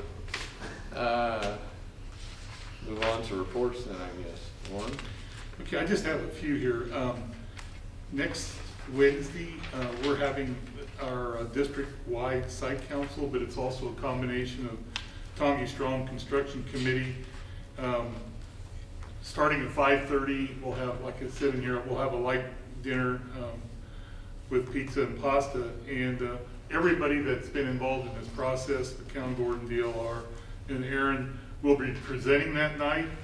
But we also have maybe a couple other topics that we'll update the district site council on. It's not gonna just be that. But it's gonna be a lot of the things that you have all been hearing for the last several months. I just made a note there that if 4 board members do wanna, sit in on the meeting, kinda watch it. If we have 4, we have a quorum, and then we'll just have to fill out the paperwork. But you're all invited to obviously sit in if you want to and hear some of the comments from the members of the community. So that's my invite. I'll send out a reminder, okay? The special board meeting on the 26th is that Monday. I sent the invite out, and I've heard back from quite a few of you. On the suggestion at our last capital outlay meeting, we wanted to have Dustin Avey come in with Piper Sandler and just give everybody an update on that process of how do we manage mill levies and how do we plan for bond, our bond and finance management. And he is, we're gonna meet here and he'll answer questions. He knows exactly what we're looking at. He's gonna have a lot of the information in advance. So it should be a good meeting. I'm looking forward to his input. So that's on the 26th. And we're gonna probably do this, Yes. make that our second meeting following up to last Wednesday. Yes. I mean, I know we've got on the agenda tonight to kind of talk about, but maybe, so I don't know, Audra, if we have to have 2, we'll have Dustin present, talk about the finance part, but then we can all revisit the projects and kind of our matrix or whatever different things. Keep that moving. And I'll visit with Audra about that. And then, of course, a lot of talk already tonight about, we have a couple of people that have tested positive in the fallout from that. Of course, most of you, and quite a few of you here in this room, are already up on that close to 50 people have been in direct contact one way or another, and that's not just students or maybe even some of the staff. Every day, you just kind of wonder what's going to happen next. It's very challenging, but we are trying very, very hard to keep the Leavenworth County Health Department involved in that process. Then this other utility bills, this is something that Lori, Mitch, and I have been working on, and I mentioned this quite a while ago.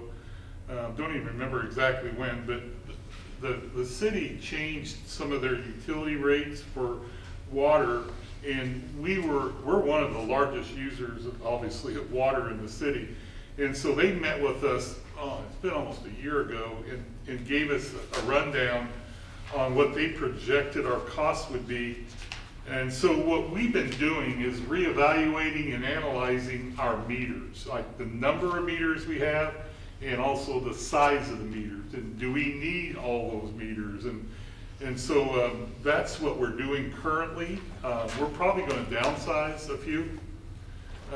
We have a 4-inch line out there by the middle school that we're not even sure why it's a 4-inch line, but it was just designed that way. Future irrigation, Lauren. What's Future irrigation? I don't know. It's on the other side of the. Oh, There's a meter box on the south side of the middle school, some point in there.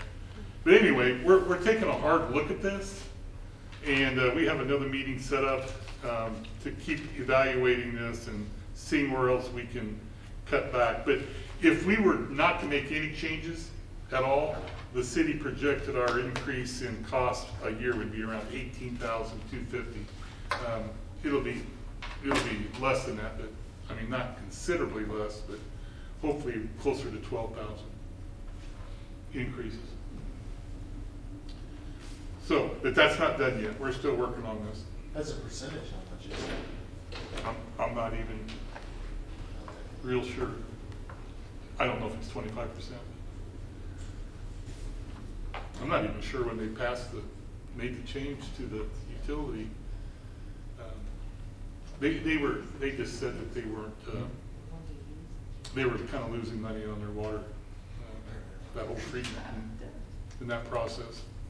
That's why changes took place. Okay, that's all I have on that.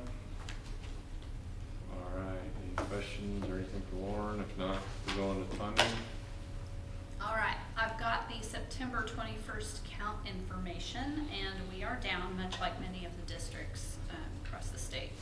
Our head count was 1902, and you'll see just below that, head count is the number of students. So if you physically counted each student individually, that puts us 63 down from last year's head count. FTE is the full-time equivalency. So if a student only attends half-time, they're only counted as 0.5. So our full-time equivalency this year is 1848.7, so we are down 92.3 FTE. The adjusted FTE is a 3-year average. That is how we're funded, and that is helpful in years like these when you take a big dip. So we are down 41.3 in that 3-year average. I don't know if anybody has any questions on count. What I would add to that, just real briefly, that if we go into next year and our numbers come back, then we wouldn't take such a large hit in our FTE in our state aid. But those numbers have got to come back. Anybody that might have gone to or homeschooling or gone to private schools or virtual or what, I mean, that are out of district. So time will tell if that FTE changes. How does that break apart by school? By elementary, middle, high school? Elementary was the lowest. The littler kids, just the younger kids weren't as many. Middle school's actually larger because, No. well, they had were a down large, a little bit. but they had a large class move up too. They did. They had the 5th grade class move up to Right. 6th grade, and they were a larger class. 8th grade, though, was a large class that moved out. So they're just Yeah, a little you're under. High school is up. So the majority of the kids that aren't coming or didn't enroll are high school kids. Elementary. I'm okay. Yeah, So it's elementary kids. And By most far. of those kids either enrolled in a private school or homeschool or virtual school elsewhere. Mm. But it was interesting to see after our count date, we've had a lot more kids come back. Mm. So Oh, they but we don't get to enrolled. count They them. actually enrolled. Yeah, they came back. They're here. Came back from either a homeschool or a virtual school elsewhere. We didn't get to count them, but they're back. But you know you can count them next year. Well, I mean, if they're- you're assuming, Come right? in. It's an assumption. They have to be attending on September 21st, enrolled and attending. And if they're not here on that date, they have to have attended one day before and then one day after, prior to October 4th. And when you say they came back, are you talking 10 kids, 20 kids? I don't know the exact number. I would have to pull that report to see. I just have noticed several. Every time a kid enrolls, I get an email that says this kiddo enrolled in this school, and we've had several. Wait, I thought our policy was that they couldn't come back Oh, chose. if they're remote and attending at home remote, but if they are living in our district and they were homeschooling or a virtual school somewhere else, we have to accept them coming back. It was just our remote kids who elected or chose to learn from home. Those were the ones we were restricting. How many kids did we add at high school? Have any idea? 6. He told Mark's us. got it. Six, I want to say six. How many high school 619. kids? 619. 619, yeah. Is what we added? That's the total. Yeah. How many kids did we add to the high school? 20. We had 20. 99 last year. Okay. If my memory is correct. Honey. Fair enough. Yeah, I'd have to pull up all the reports. That's okay. It's good enough. These were just the total numbers that I got from our reports. Okay, the other thing I have on my report is KISA.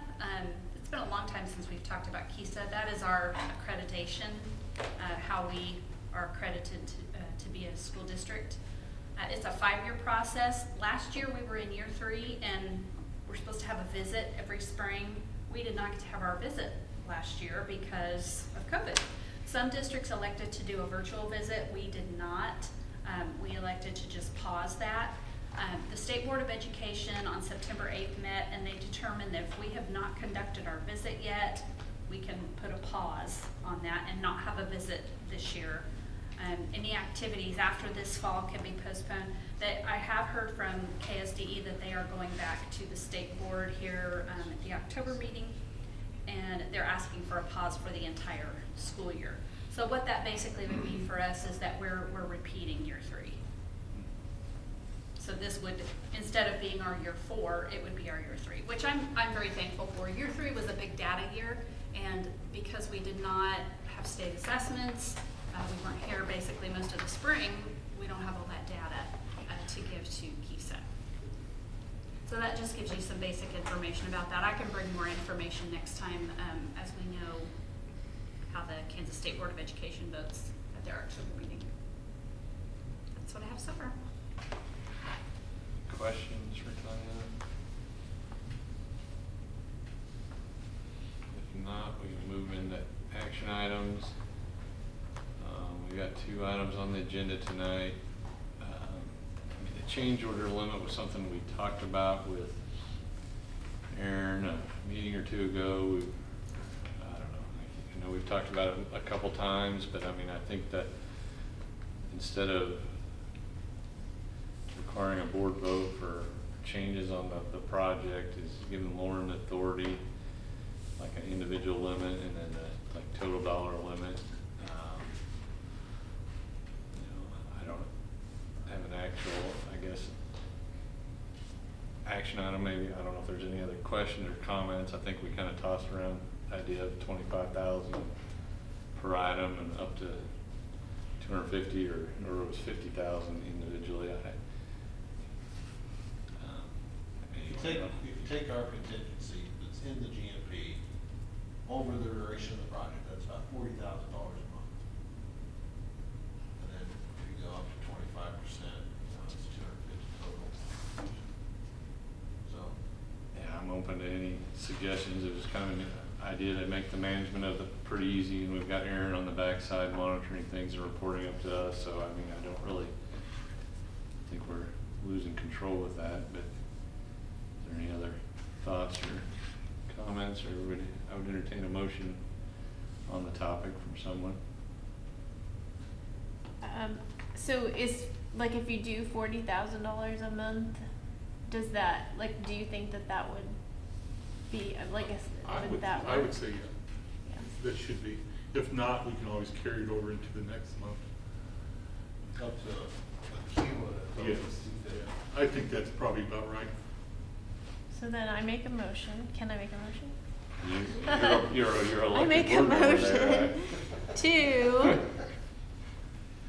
right? to allow Lauren to have a change order limit per month of $40,000 up to a cumulative number of $250,000. Is that correct? Is that how I say that? Sounds good to me. Anyway. Is there a second? A second? Chris seconded. All in favor, please raise your right hand. All right, motion carried. I guess we'll have to pass that on to Erin so she can track that or whatever. Then I think we already talked about that. It's HVAC, but I think it's the heaters and the smoke heaters at the CTE building. I think this would, give them the authority to purchase those units, or at least get that on order and work through the situation with the city. Is there any other discussion or? So, Sorry. Go ahead, you spoke first. I'm just not comfortable saying that remove the screening without understanding what that looks like.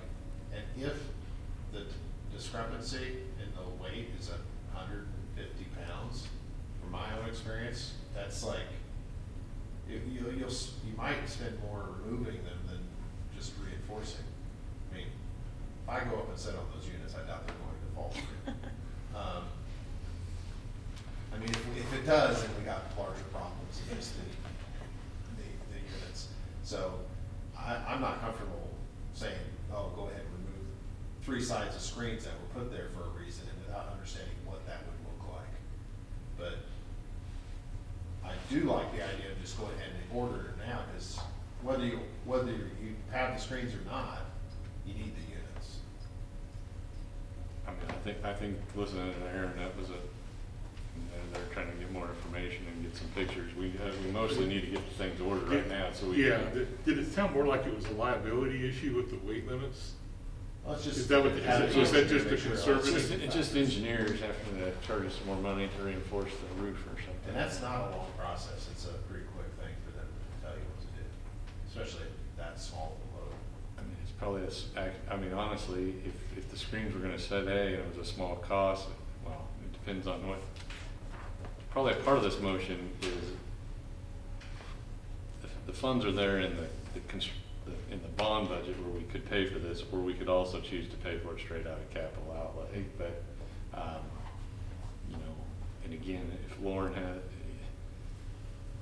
no matter which fund we approve, if it's a small dollar change order, I mean, he can approve regular options out of the budget for 20,000 or less, or he's got the change order thing to 40 now. So if it was going to be relatively inexpensive, we could just keep the screens and keep. Yeah, I think for this, the only action item we need to take for this meeting is just authorization to purchase it, and that's it. To move forward with the purchase. Yes. Yeah. Okay, I make a motion to purchase the CTE building HVAC replacements. Is there a second? Second. Stephanie, second. All in favor, raise your right hand. All right, motion carried. All right, that gets us in that area 6.1, strategic capital outlay, purchase and planning discussion. I don't know, we've got several handouts, I guess, here. I know Drew's done some work. I don't know if you want to start or you want to share this. Aaron, give us that revised. I sent that out to everybody. I didn't print it off, but you should have got it and gotten it in an email, if you want to look at it. It's basically the same projects, but a little bit. You want to take a 5-minute recess? All No. right. Well, I'll Take a short be recess. back in a minute. Start the short recess. Sorry. This is up. I'm going to call the meeting back in a second so we can give Drew his hour. You're welcome. Anyway, I mean, I think other than that list from, I think we already kind of talked that will really be our second meeting will be next week, but we did it, Drew did offer to kind of try to develop some sort of a concept. And again, I don't think we're looking to solve things tonight, but at least if you can walk us through and explain a little bit to us. All right, as I eat my carrot. So I just want to start getting everybody on the same page with potentially how the evaluation process could be structured. The first thing is just really defining what we're talking about here. Make sure everybody's understanding the same terms. And what you include on it could be both. Right now it's just structured as capital improvement only. But to really talk about, to understand like what qualifies as capital improvement project, what's a maintenance project, do we want to incorporate both? This group can do whatever we want with regards to that. What qualifies as a project on that? Sometimes it's more of a how you want to manage the funds. You know, use bond funds or use funds like that for improvements, whereas maintenance projects, hey, if it was going to fail after 15 years, that's whether or not you have bond, planning for that and using that out of maintenance funds. Then I also included just some examples of potential prerequisites that we might have, or an expectation, setting an expectation for what kind of background work could be done prior to the project getting on there.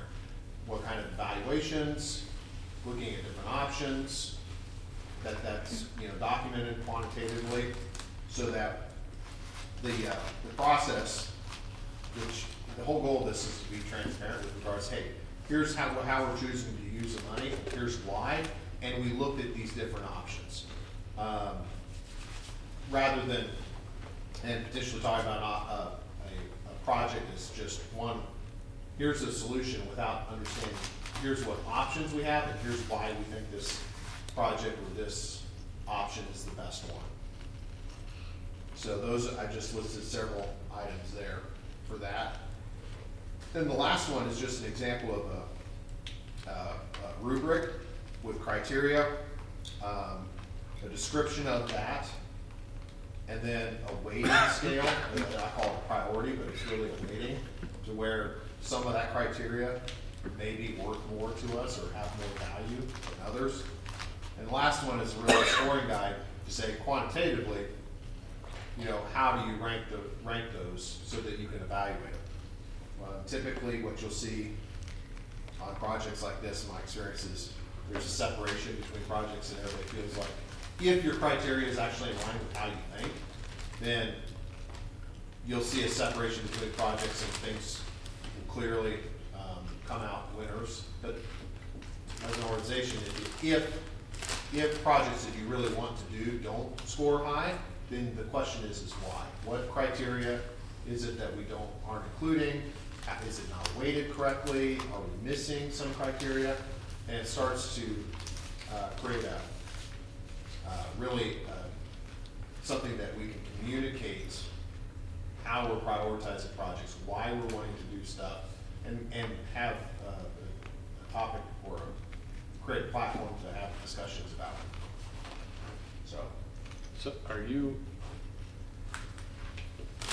envisioning this for all 26 projects, or you're trying to put them in different buckets, and only would be for things that are on the capital project list that you would matrix? I mean, if it's maintenance, you just... We can do it any way we want, but usually what you're trying to do is, like, there's some projects on there, on that list right now, which I don't really understand the value. Like, I'll give you an example. What's the drainage for the southeast corner, right? We just need to pay that for maintenance, get it over with. Does it even, what's the why? Why is it important? It's not draining, but does it cause a problem? I mean, I don't know why. If you're asking me, we need to finish that project up down there and do it the way it needs to be done. It's never gonna drain properly unless we do that the right way. I think water just stands there. Right? It just stands down there. Unnecessarily doesn't drain. Okay. It's not a safety, it's more of an appearance and maintenance issue. Okay. So that's about it. So then go, okay, well, it's not causing any problems. It's a purely an aesthetic, or because there isn't any regulatory requirement making us do it, any compliance requirements. If the cost is really low, then typically you just do it because it's pretty cost effective. It doesn't have a tremendous amount of value, but if it's a high cost, you're not getting much value for the money. Yeah, to me, it helps decide which bucket. I mean, there's no need to use bond funds to pay for something that's Right. low impact right now. Or from me personally, perspective is, if it doesn't make sense to me to use bond money to pay for maintenance items, especially if that maintenance item was going to be, now for this particular one, I'm okay with it because it was included in the bond originally, so that decision's already been made, or it was already in concept, approved. But for many things, the concept is like, are we running a sustainable organization that can fix things as they break, or do we require bond money to keep everything running? Because if we're running things well, I mean, it's like, because we keep on, we're building new, the high school expansion. We're going to be buying more rooftop units. My question is are we in a position to where we don't require bond money 15 years from now to replace those? Because they will need to be replaced. Yeah, I think the only thing, and it'll help when Dustin is here, is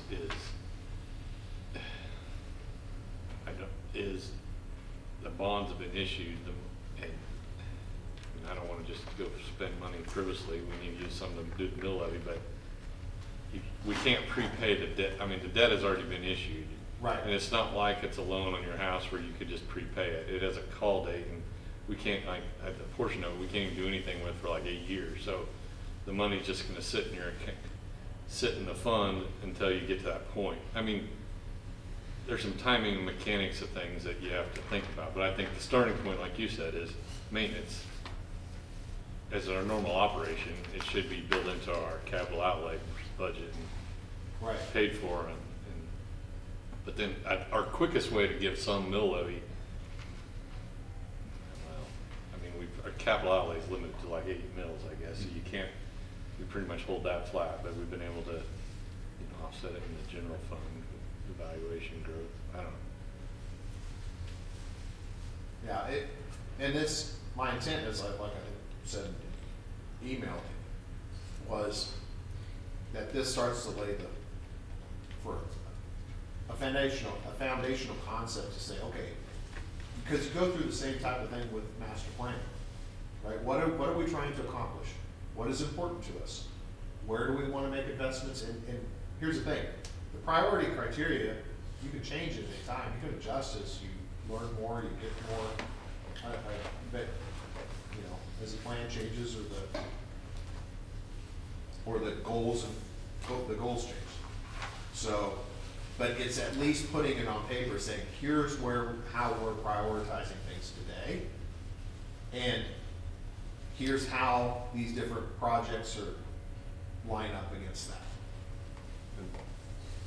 So like, so you don't weight each, I mean, like each criteria, you could have a score from 1 to 5, just depending on how you viewed it. Each project would per be that scored. project, per that project, you say, that's a low one here. It's not like it checks this box and it gets a 10% weight or something like that. Right, because let's say, because you can't get in a situation to say, because every project could have a safety improvement component, but there's projects that have a much greater impact on safety than others.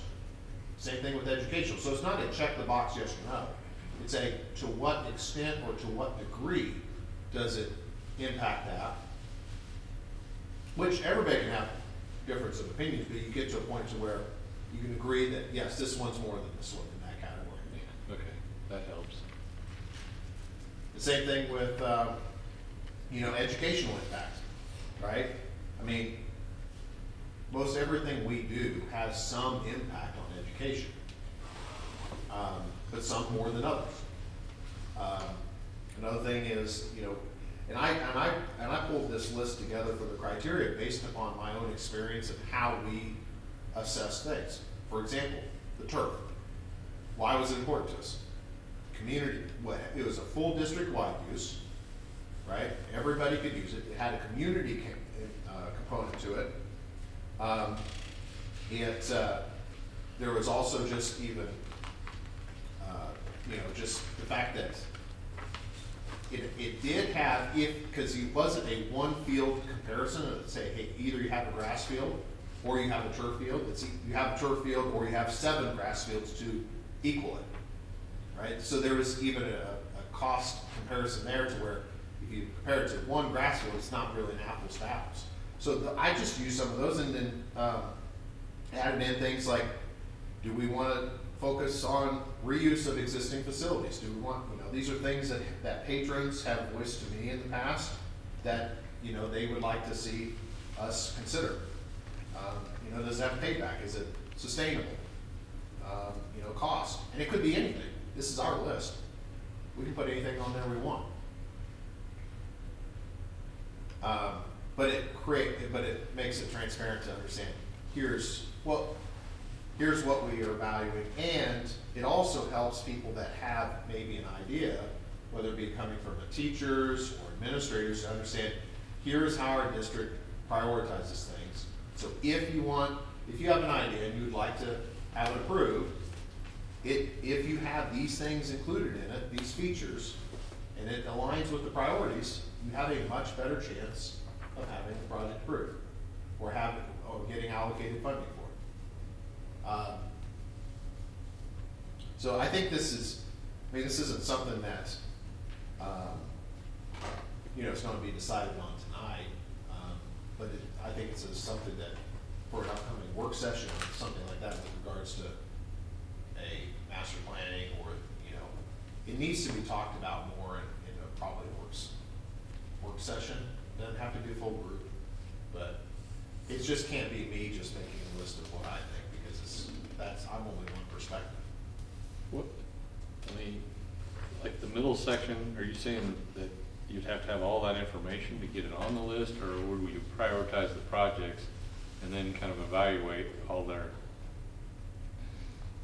I mean, I mean, I know there's some, you want some information, but you're not gonna go fully cost bid every project before we would put it on the list. It could be included as criteria to where it would be very difficult. I mean, the intent of that is to say, have we looked at the options? Have we considered these things? Have we, I'll give you an example prior to my time on the school board, when this building was built. A lot of questions were around, did we look at the elementary school and the old one and renovating that and then building a smaller elementary school? And the feedback was, we looked at it and it was just way too expensive. But that information was never shared. It was never provided out or given. And that is something that is a topic of discussion even to this day among some folks about how in depth was that, what options, what did those options include? Now, I'm not saying that was the wrong answer. I'm just saying there's an opportunity to be more transparent and trying to communicate that more thoroughly. Yeah, I'm just trying to understand the plans or intent of kind of the chart you had and where we're headed. I mean, I get that.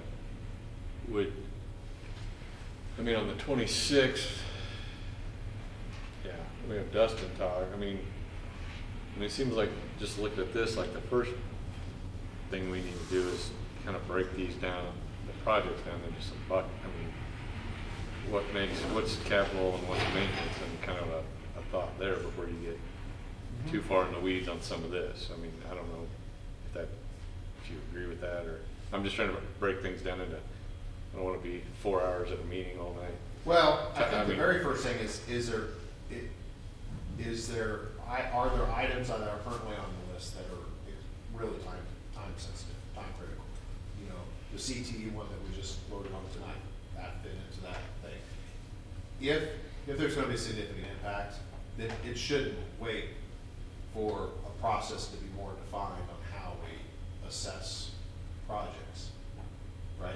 If it needs to be done, it needs to be done. But I think that's the first pass, is there anything that's time sensitive, and truly time sensitive, not just convenient, but they need to be done.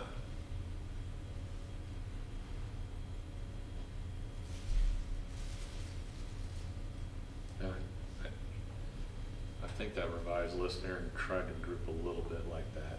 From that, I had some conversation with Lauren and her about just 26 was a little overwhelming. I mean, so some smaller buckets and priorities, like you said, before we filter them down into how we would approach that. But I don't know. Some of that stuff may actually end up in the bond 2 years from now. Yeah, at the back, I mean, at the back end. Right at the back end. No, I completely agree. I like the forward thinking and the planning and the master plan, and it seems like we got a lot of money available. But the reality is, we don't have footings out of the ground yet. There could be a lot of unforeseen conditions every step of the way of this project. And working with engineers, designers, things develop, things happen. So I just would like to proceed with caution. Have projects identified to where we could proceed in the event that we have some dollars that relate to the bond that we sold to the community, because we will have another bond in Tonganoxie. Several. Historically, we've not been real good with our bonds. It's my 2 cents worth. What do you mean historically you haven't been good with the bonds? We've not been good stewards of our dollars. Oh, and how you spent the bond money. Right. And Chris, for me, is like, what do you know, why? It goes back to, the criteria is the why. Why do you feel that way? And define that, and that's how you want to assess projects, to make sure that you are using the money wisely, that on things that have value. Because clearly from that comment, there are things that you think either were or were not done, because sometimes not doing something is a negative value, that, you know, didn't meet your threshold for what you would approve as a project, right? So it's then defining as you, as your, you know, as a board member, how do you evaluate projects? And then capture that so that then that's clear to everybody in the district, and combine it with all of us. Right. Because Stephanie has a lot of different perspectives, brings really a very unique and valuable perspective that nobody else has, right? I'm really interested to know what she looks for. I this think kind of going stuff. to Chris's comment too, though, that maybe it's how it was communicated or not communicated as well. Right? Could also be a piece of that, where when you do some of those things, communicating why you did it at that time is also important for the community to know. Which also goes back Or what you to didn't going do. through a process, because then you know when somebody asks you, when they, you know, get angry about something or whatever, then you can say, well, actually, you know, We looked here's at the these different information. things, right? Right, yeah.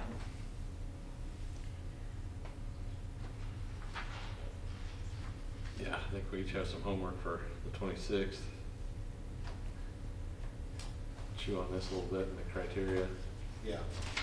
I mean, And was there? oftentimes, talking with a couple folks, is that you run into a scenario to where you keep on asking yourself, well, why is that important? Why is this important to me? Why did I like this project? Why did I want to do this?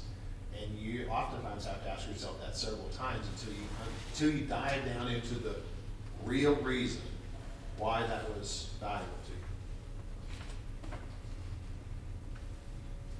you. Any other questions for Drew or comments? I mean, that's really all we were looking to accomplish, I think, tonight in this portion of the agenda, unless there's anything else. Anyone? Everyone's tired.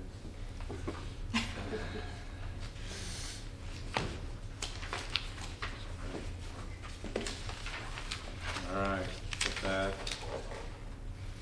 think we've wrapped up section 6. I think in this short executive session, Chris, you wanna? Yep. Make a motion to go into executive session to discuss non-elected personnel matters for 10 minutes? 15 minutes? Sounds good to me. 10 minutes to get started. Invite Lauren in executive session with us. Is there a second? All right, all in favor, say aye, or raise your right hand, excuse me. All right.